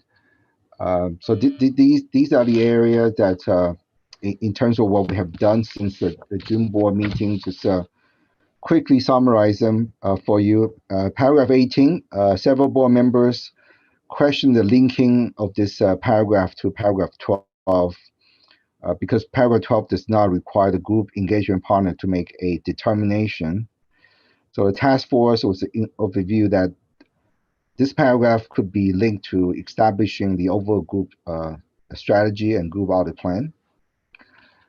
Paragraph 44, application material A44A, to address comments from the ED.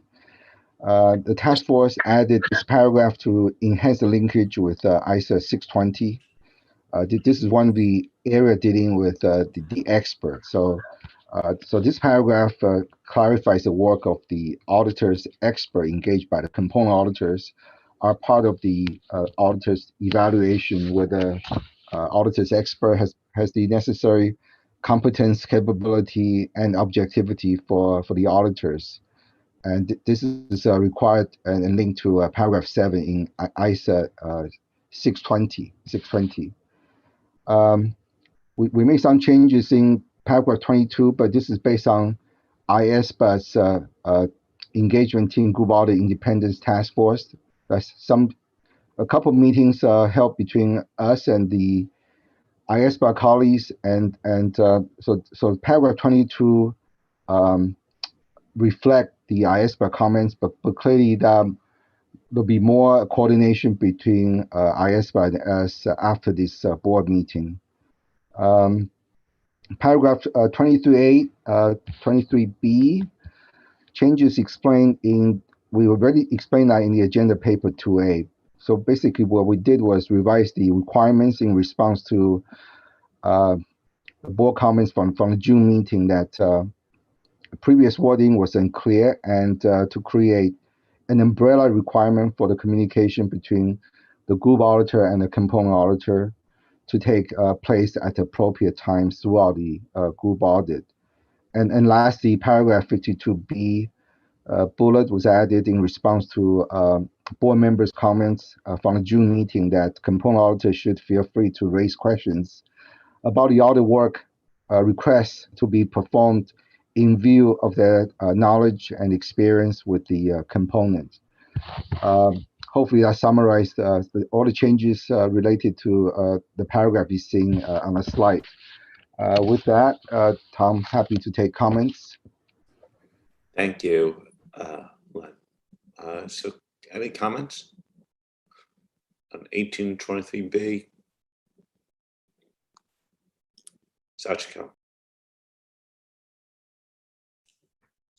Thank you, Tom. I have a comment on paragraph 44A, which address use of the work of the auditor's expert. I think it can be read as the group auditor is always required to directly evaluate the auditor's expert engaged by the component auditor. However, I think it is usual that the component auditor evaluate auditor's expert engaged by the component auditor, and then the group auditor reviews the component auditor's work, including the use of the auditor's expert engaged by the component auditor in order to take the responsibility. So I think this is more in line with how the 600 is structured when component auditor are involved. So I suggest changing this paragraph to clarify this point. And I have the same comment on A95A, which is following paragraph, and which also refers to the auditor's expert engaged by component auditors. And that's all from me. Thank you. Thank you. Julie? Thank you. Len, I had a few things in this section. In paragraph 18, and I appreciate I was one of the board members that asked the question before about the linkage of paragraph 18 to 12, but I'm still unclear what paragraph 18 is asking me to do as the group auditor, because what is the additional evaluation we're being asked to do here? Because in 12B, I think it's already laid out that the group audit partner and the group engagement partner, the group engagement partner has to be sufficiently involved. And so, it's still unclear to me in paragraph 18 what additional evaluation we're doing there. So I guess in a nutshell, I'm still wondering if we need paragraph 18 because I think it's adequately covered in 12b. Then moving along, and this deals with the A44A, which is the additional application material that's been added on the use of the work of an auditor's expert. And I think maybe just another look at this at the task force would be helpful, because right now, the way this is written, it's linking it to paragraph 21A, which is telling me the engagement partner has to do this determination or evaluation. And I don't think that's true. I think that 220 requires that the engagement partner collectively has to have the appropriate competence and capabilities, but I don't think the partner themselves has to get to this level of determination. So maybe just another look at, I know it was a late addition, but maybe just another look at 844A to make that clear. And then in 22, so 22 little a, which was the change made for the work you're doing with the IAASB, I believe what we've done there in 22 little a is actually extended the requirement beyond what those requirements would be in a group audit, because we've now extended it to ethical requirements as opposed to the way it was written before, which was focused on independence. And so probably another look at that needs to happen to make sure we haven't gone beyond the requirements, and we're really just talking about what's special about ISO 600 and making sure we haven't extended the requirement there. And then I think my last point, I'll get there, is in 23 big B, and really no issue with the requirement, except I'm unclear at this point who has to address the requirement. So the way this is worded, it's more of a statement of fact as opposed to written like a requirement. So it would be helpful to be clear as to who needs to execute on this requirement, because I'm not sure it says that right now. Thank you.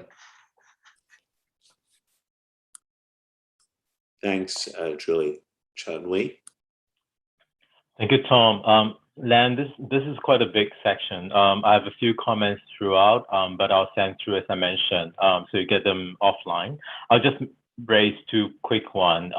A46A, at the end, it says the action that the group auditors may take in those circumstances in accordance with the relevant ethical requirements. And I was just wondering if the actions required are obvious, and whether it's helpful to just add a few words to describe what those actions might be. A52J, on the communication of NOCLA to components, so auditors of components. So the last bit there, I think the focus here is on the component.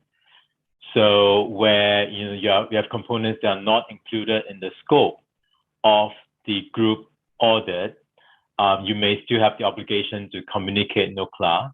And I think the focus now is on components, but really, the component may be within scope, but the work may not be done by component auditor. So I'm just wondering whether we should shift the focus from component to the auditor. So using wordings like, for example, components where component auditors are not involved instead, so that it's clear. So those will be the 2 comments that I'll raise at this point. Thanks. Thank you. Diane? Thanks, Tom. I have 3 comments that I just want to call out. One is on the experts paragraph, the application 44A. Similar to Sachiko, I think clarification as to who is expected to make that evaluation. I think at the beginning it resides with the component team who's relying on that expert. However, there could be a responsibility where the group audit team also needs to look at that evaluation, given the nature of where that expert helped is in an area of significant risk, fraud risk. So I think it should start with, excuse me, the component team, but the group auditor could have a responsibility given the nature of the risk in the subject matter. So that's one comment.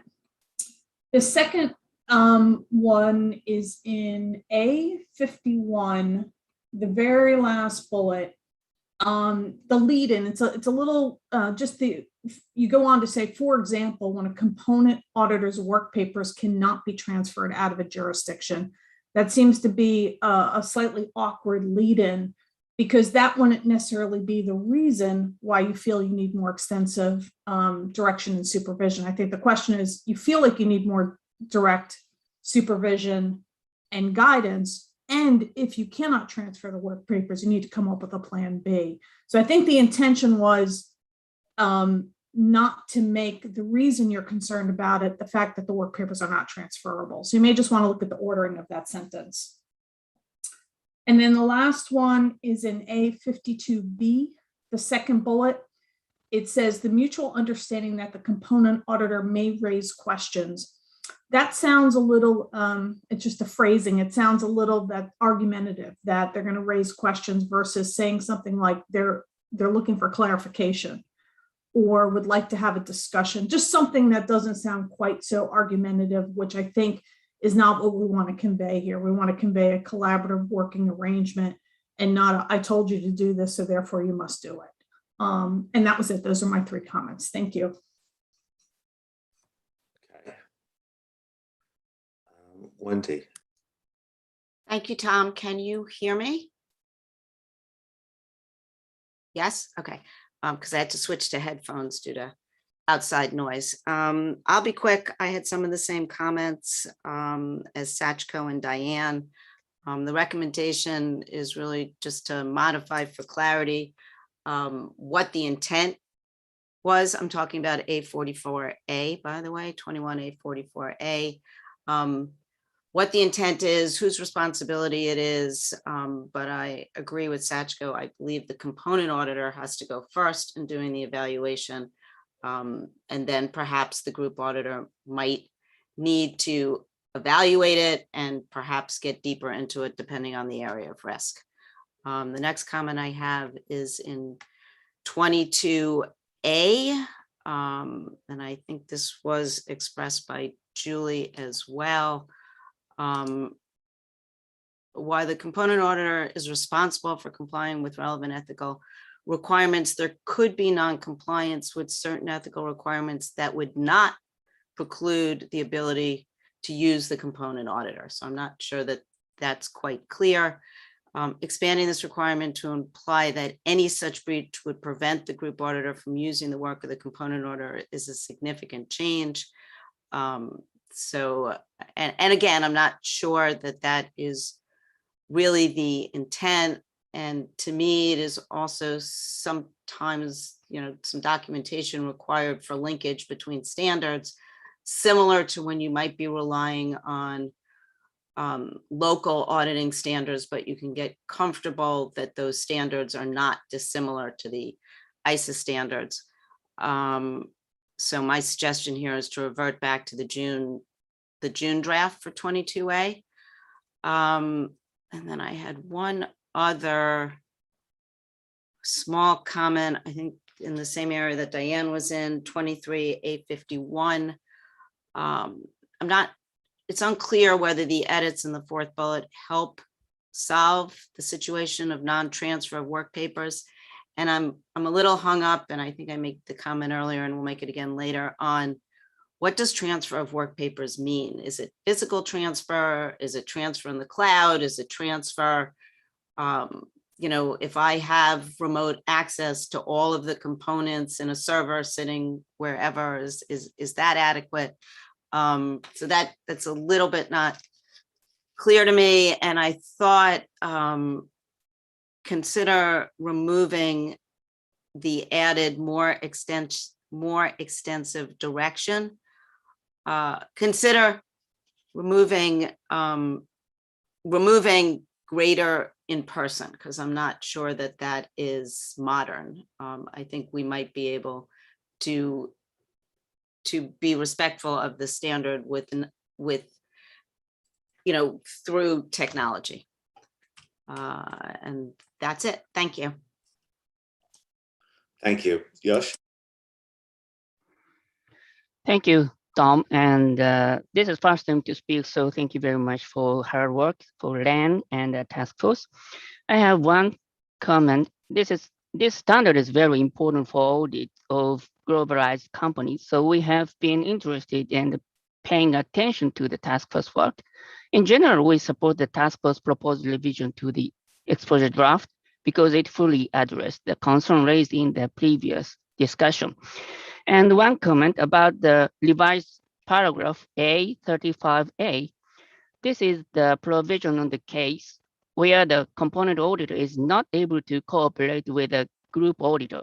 And such situation corresponds to when the auditor faces a significant difficulties during the audit in ISA 260, paragraph 16. It is considered necessary to communicate such situation with the TCWG. So I'd like the task force to consider whether the necessity of communicating with the TCWG should be added on the bullet A35A. That's it. Thank you. Thank you, Yosh. Imran?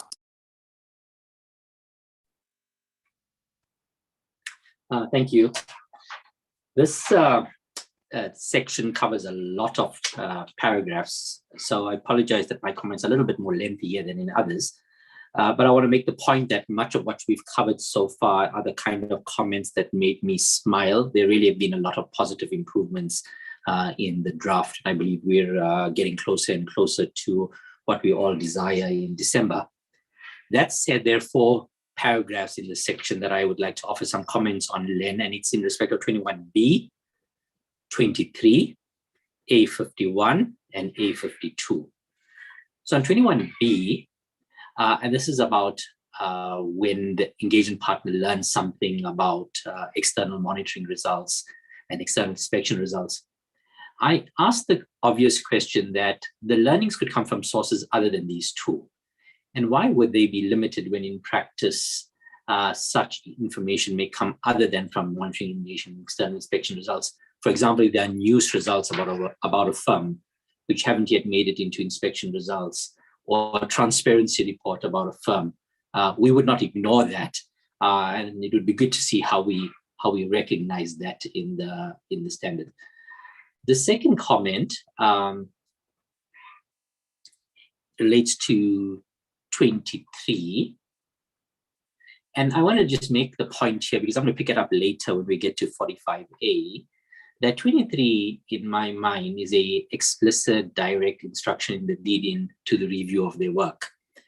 And it appears to me that 23 may be contradictory to the conditionality that the task force has built into paragraph 45A. I know the task force addresses the question of conditionality in 45A at length in its issues paper.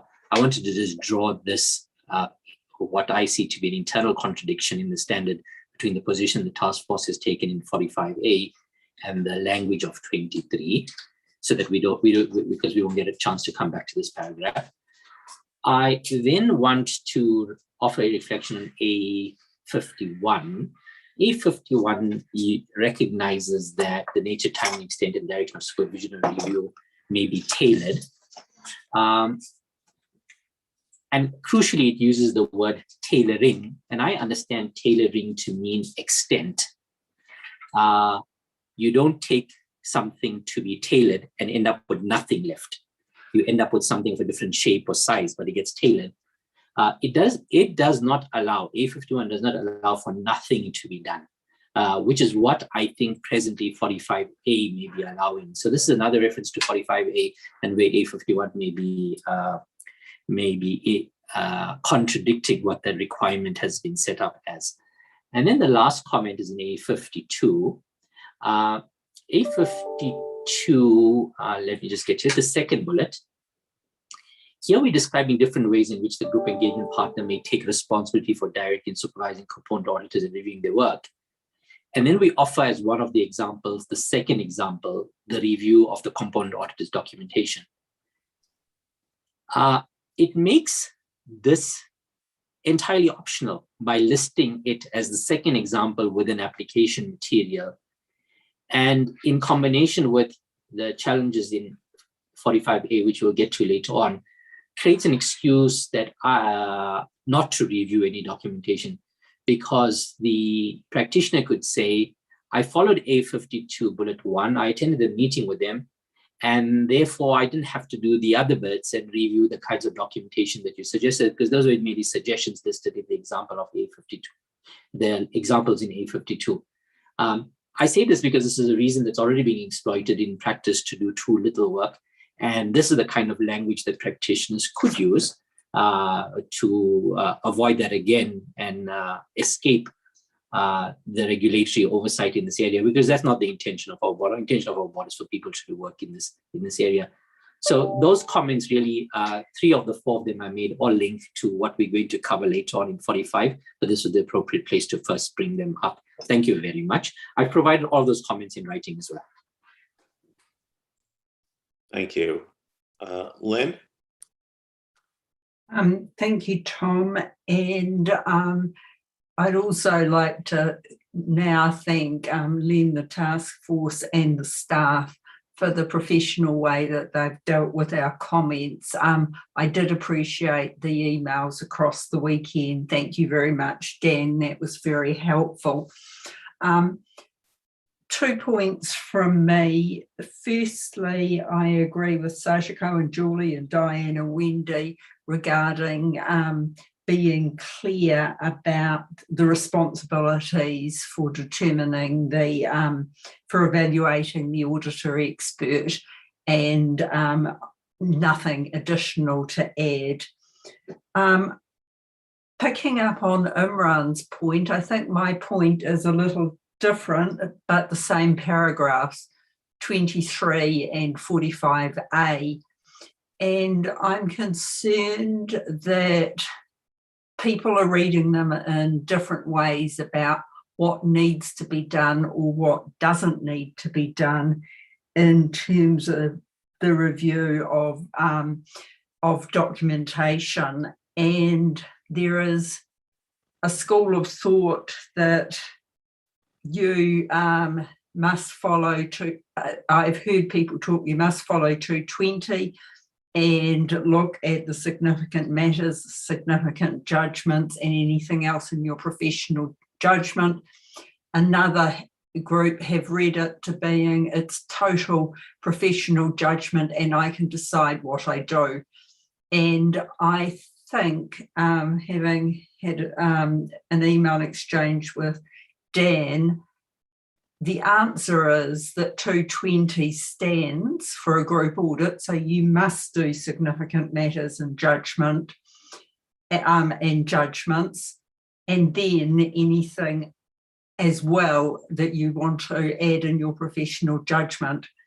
I I think it would be useful in these two paragraphs to connect them to section 31 of 220, and there may be other solutions, but I do think it's an area that needs to be just hooked back to 220 and very clear that you must review those things.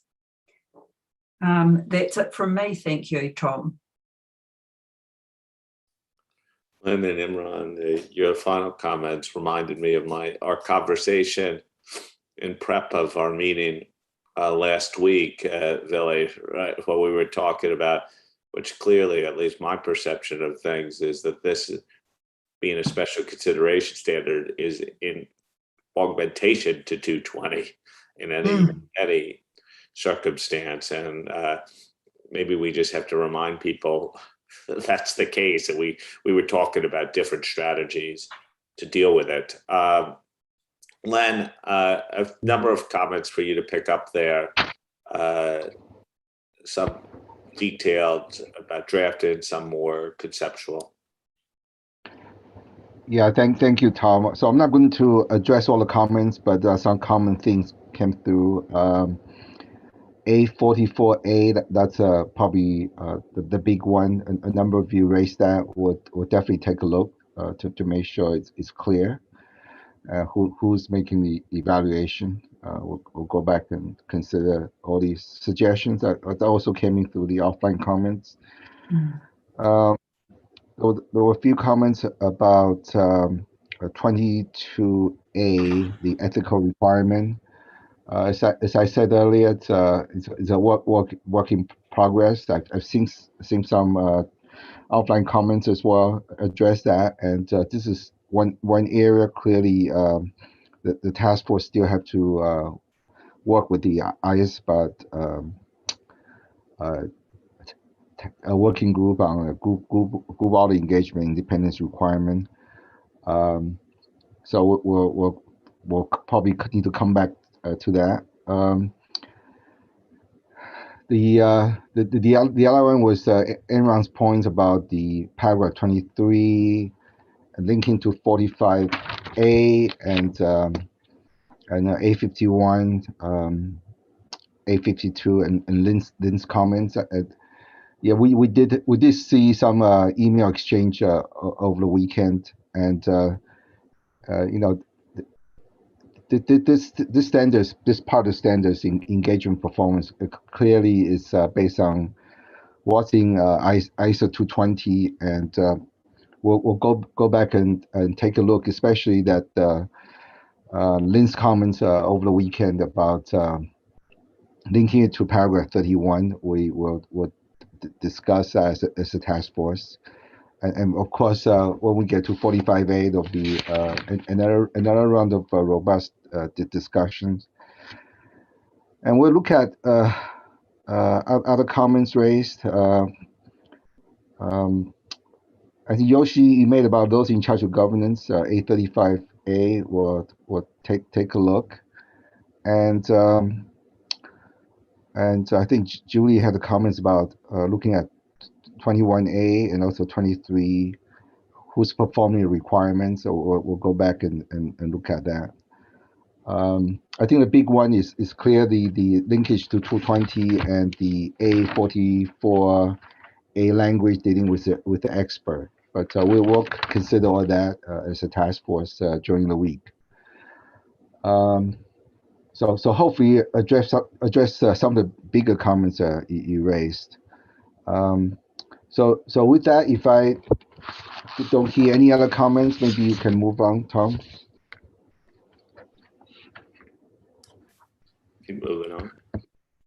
Okay. So well, this is a smaller section compared to the last one. So this is understanding the group. 24 to 26A, and application material A53 to A72A. So what we did here, paragraph 26, it was noted that the paragraph 26A, small a, required component auditors to communicate to the group auditor matters related to the financial information of the component that may be relevant to the identification assessment of the risk of material misstatement of the group financial statements. It was noted that paragraph 26 did not require the group auditor to communicate to the component auditor matters that are relevant to the component auditor's design or performance of risk assessment procedures for purpose of group audit. So 26 A was added. Then 26 paragraph 26 and 26 big A to address comments from the June meeting from the board. So the task force decided to delete the reference to timely in paragraph 26 and 26A. The task force is of the view that the reference to timely are not needed, as there is a general requirement to communicate timely based on what we did in paragraph 23B and related application material. So with that, Tom, happy to hear board's comments. Okay, on understanding the group.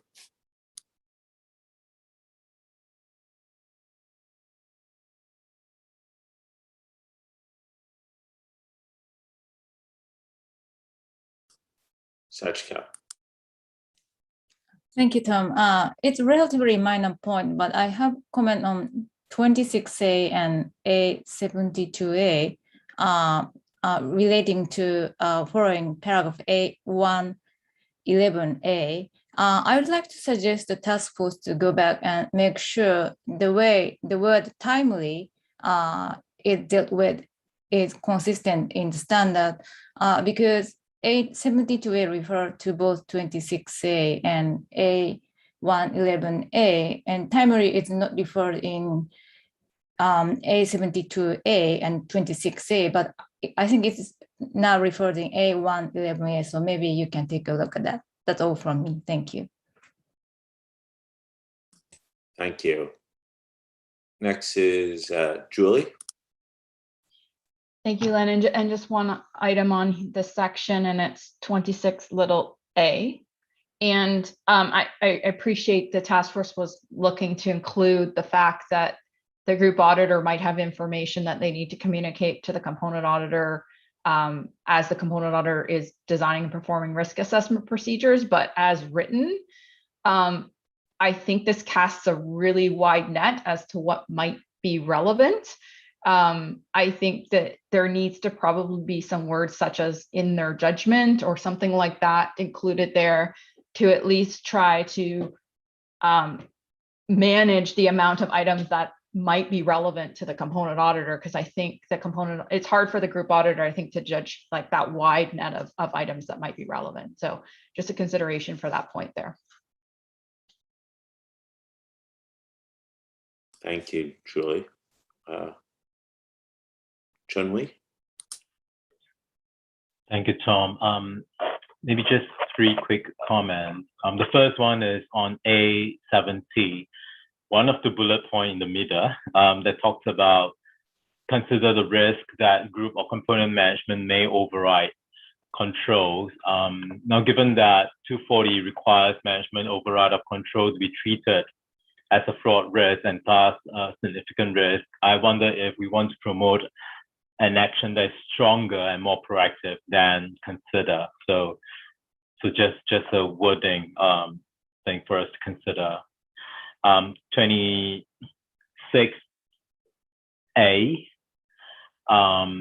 and I understand that the timely basis have been covered, but I think it's covered in terms of the comms from the group auditor to the component auditor, whereas 26A is about the communication from component auditor back to the group auditor. And what I think the group auditor can do in terms of the timeliness is really just to create an expectation for the component auditor to share information on a timely basis. So I think we still need to refer to a request or a setting of expectation of timely communication. either in the requirement or at least in the application material. I don't think it's coming through yet in A72A or in A111A. The last point I want to make is on A72A, the added sentence. I think I know what we're trying to say here, but I think the language is slightly awkward. We talk about matters communicated, maybe communicated. So maybe something to think about just in terms of the language. We need to sort it out a little bit. I also think that we can put it as a separate paragraph because it's a different point from the first sentence.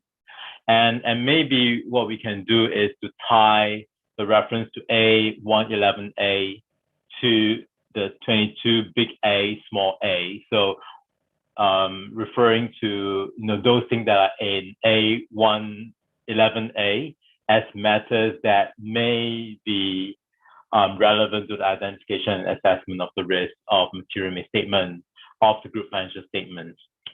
So just to tie it, I think that will look a little bit more natural or something along that line. And I sent through some comments, some suggested wording here as well. Thanks.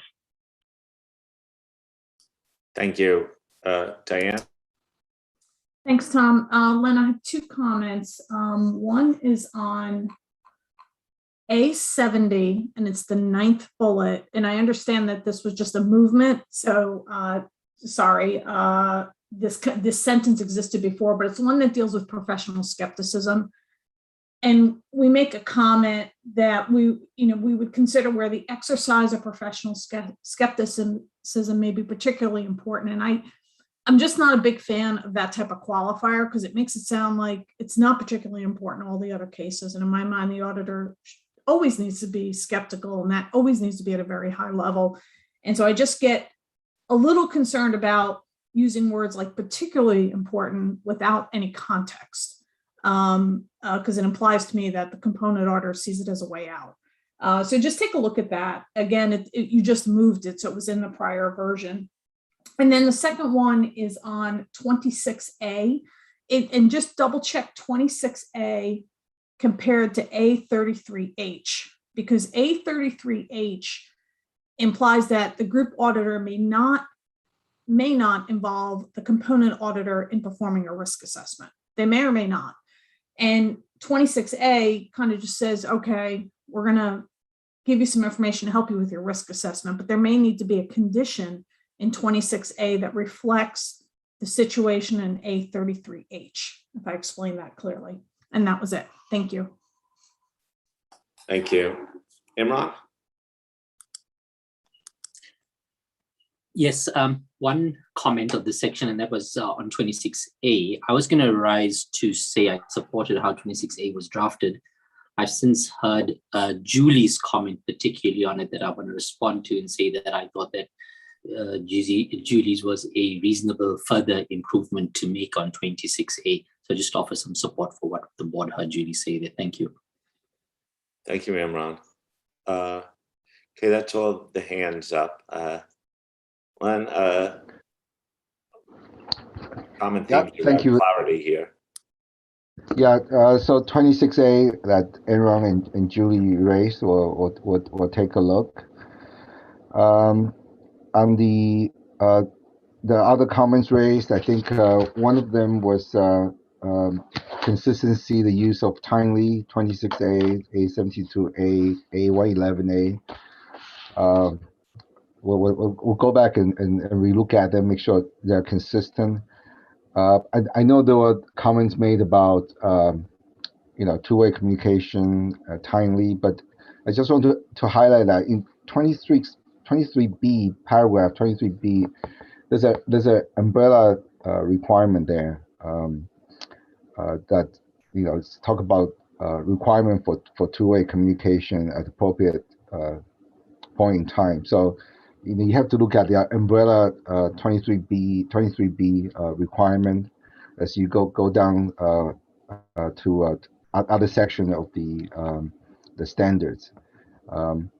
It's a very much that is two-way communication. This is exactly the 23B language. That's where we're getting a lot of support from CAG. So we have to look at in total when you look at all the communication requirement, appropriate point in time and timeliness. So I know that we were only talking about 24 to 26 day, but that 23B requirement, that umbrella requirement, we need to look at that in totality as well. There were some helpful suggestions. We'll look at editorial suggestion by Chinwe, by Diane, and we'll focus on that. And Tom, I think that's pretty much all the bigger comments I've heard. And just pause there. Any other topics that people think that were inadequately raised in response? Okay, I think we're good to move on. Okay, we'll move on. And next slides. It's relatively short section identifying and address the risk of material misstatement. Paragraph requirement 26B, 26C, and the application material listed in the slide in front of you. So what we have done here is paragraph 26B. Because the changes we made in paragraph 34, task force added a reference to a consolidation process here. On paragraph 26C, in the June board meeting, several of you commented that the use of word include in the first sentence. So the task force further deliberate on how to clarify this requirement, given to a struggle to find the right word. We spent a lot of time and play with different options, including the use of evaluate, take into account. The task force of the view that the reference to component auditor should be best included later in the requirement. So that's the changes we made. So those are the comments. Those are the changes we made in this section. So Tom will open up for feedback. Okay, 26B and C. Imran?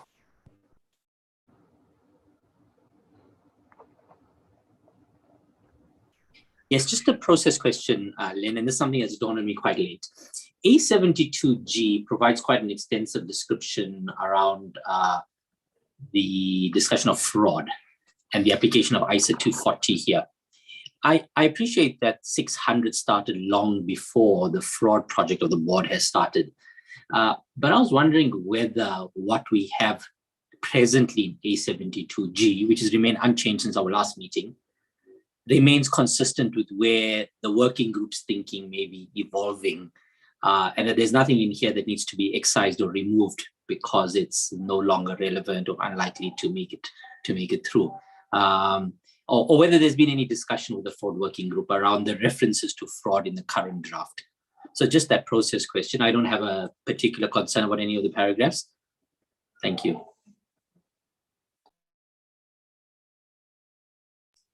Okay, Julie?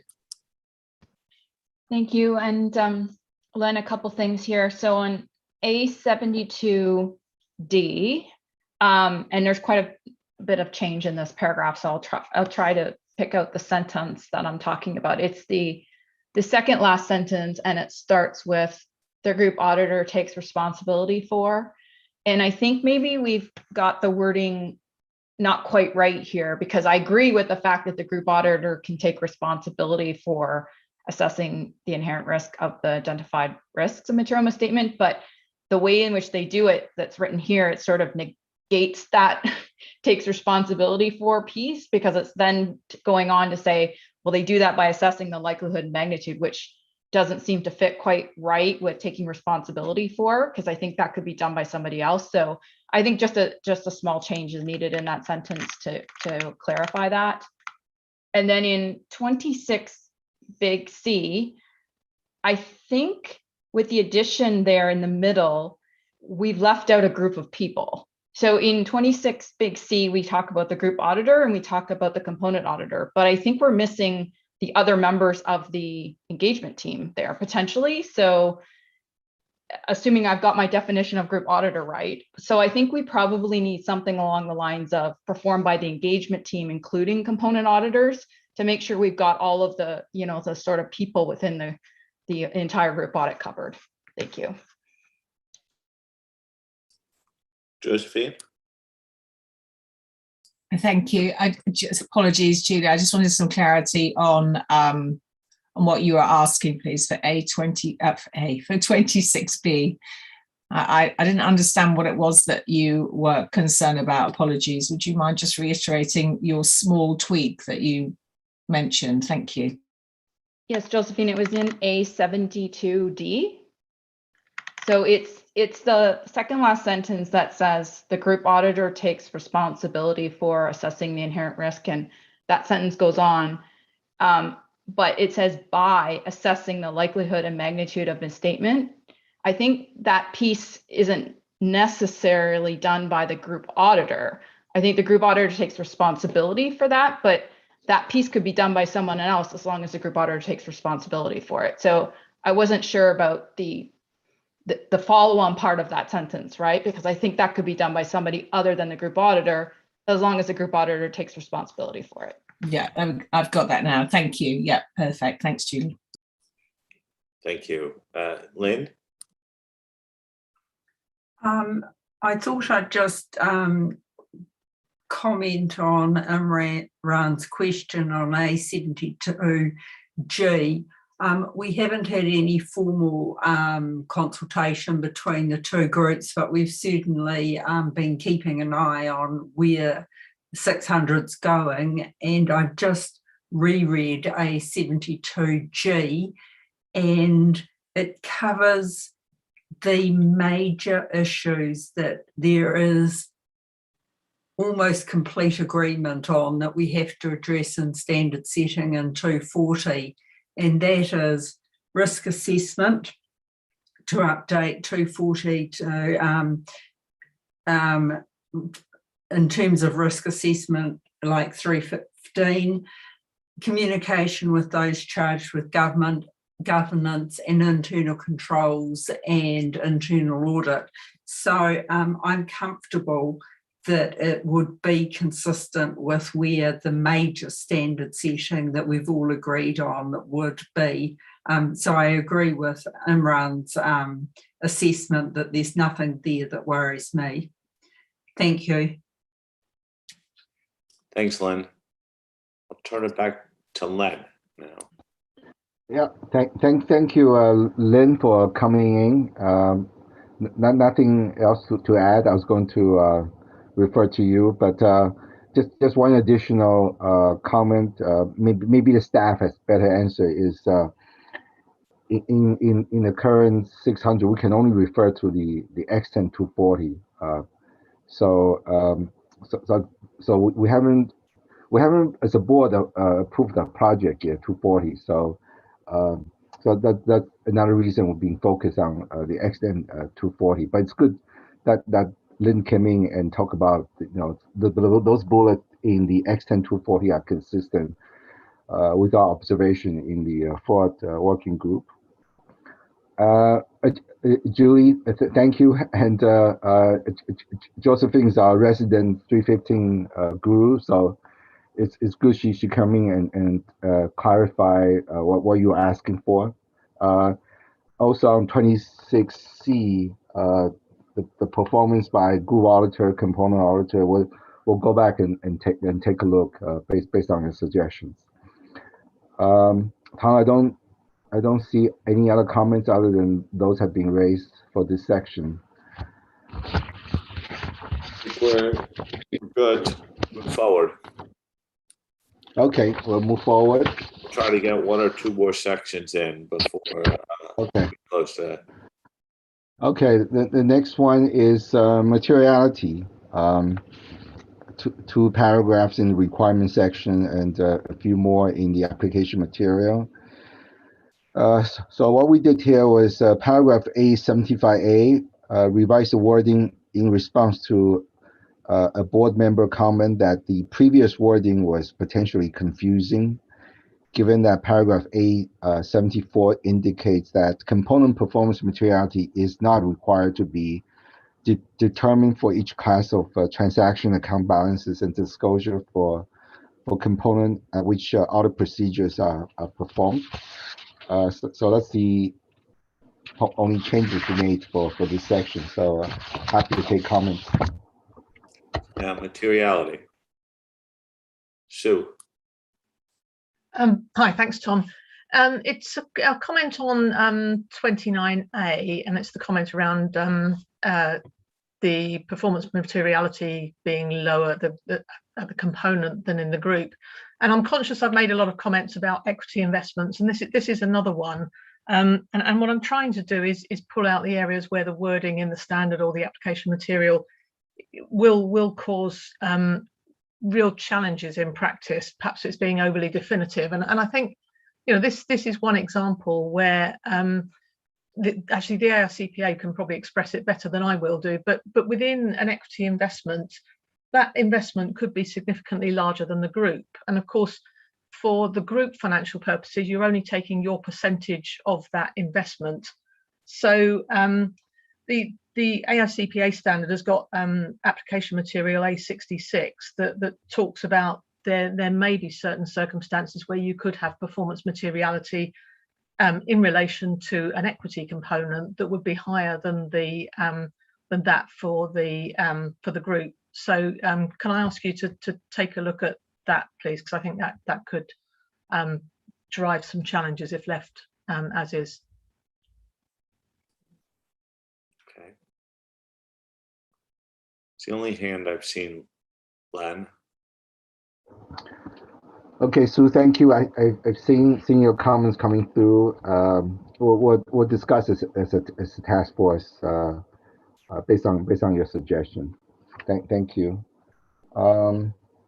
Okay, so the next section we continue is responding to assess of risk material misstatement, requirements 33 to 40, and all the application material relate to those 7 requirement paragraph. So just briefly, there's several changes here, probably quite a laundry list. So paragraph A89, A90, the task force made a number of revisions to the application material section to address board members who gave us a lot of comments back in a June board meeting. How these paragraphs fit together, how they relate to the subheading above paragraph A89, and that the clarity of the wording could be improved, including by avoiding references to individually financially insignificant components.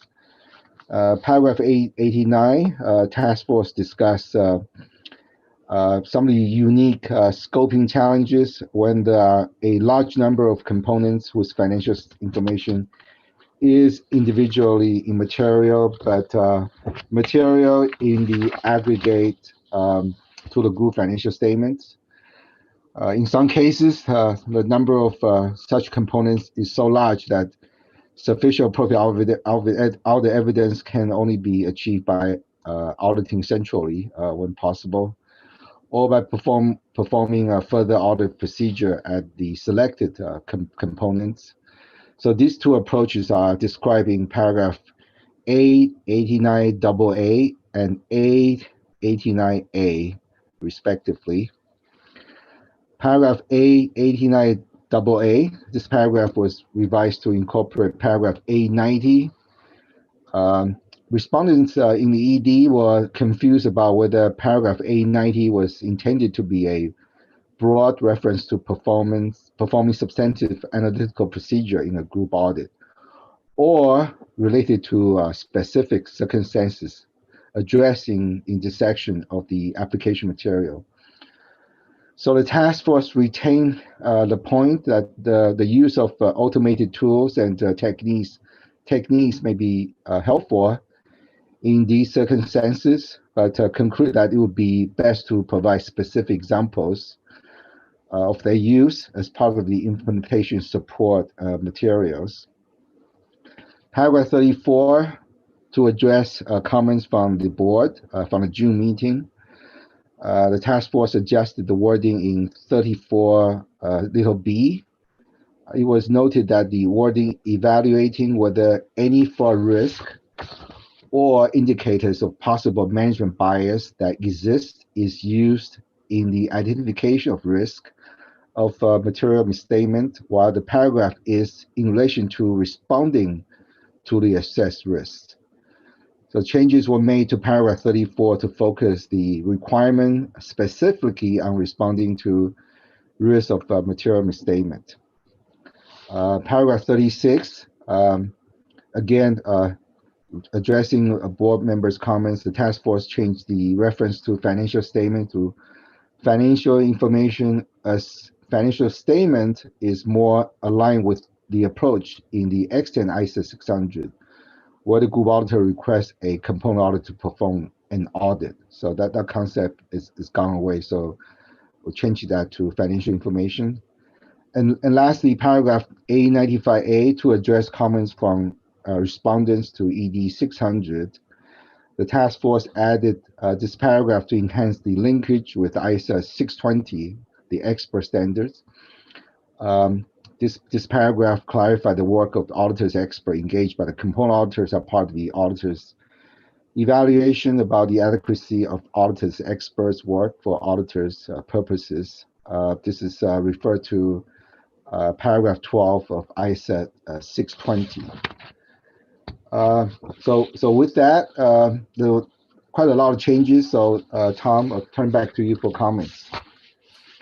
Okay, this will be our last section that we covered today, but we're open for comment now on this one.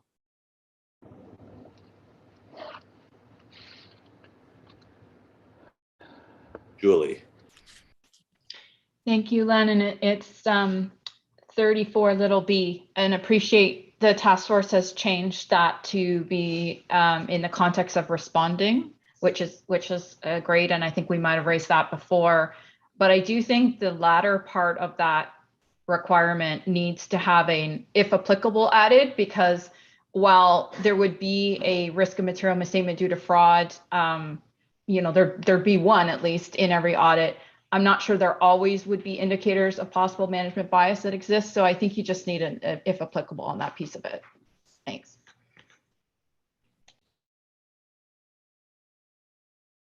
Okay, Sue. Thanks. And it's A95A, I think a similar comment to what came up in an earlier section about component auditors expert about who does the evaluation. And whether that's done at the component auditor level. Okay, those were the only hands there. Len? Julie, thank you. We'll take a look at the suggestion to add, if applicable, after 34 little b.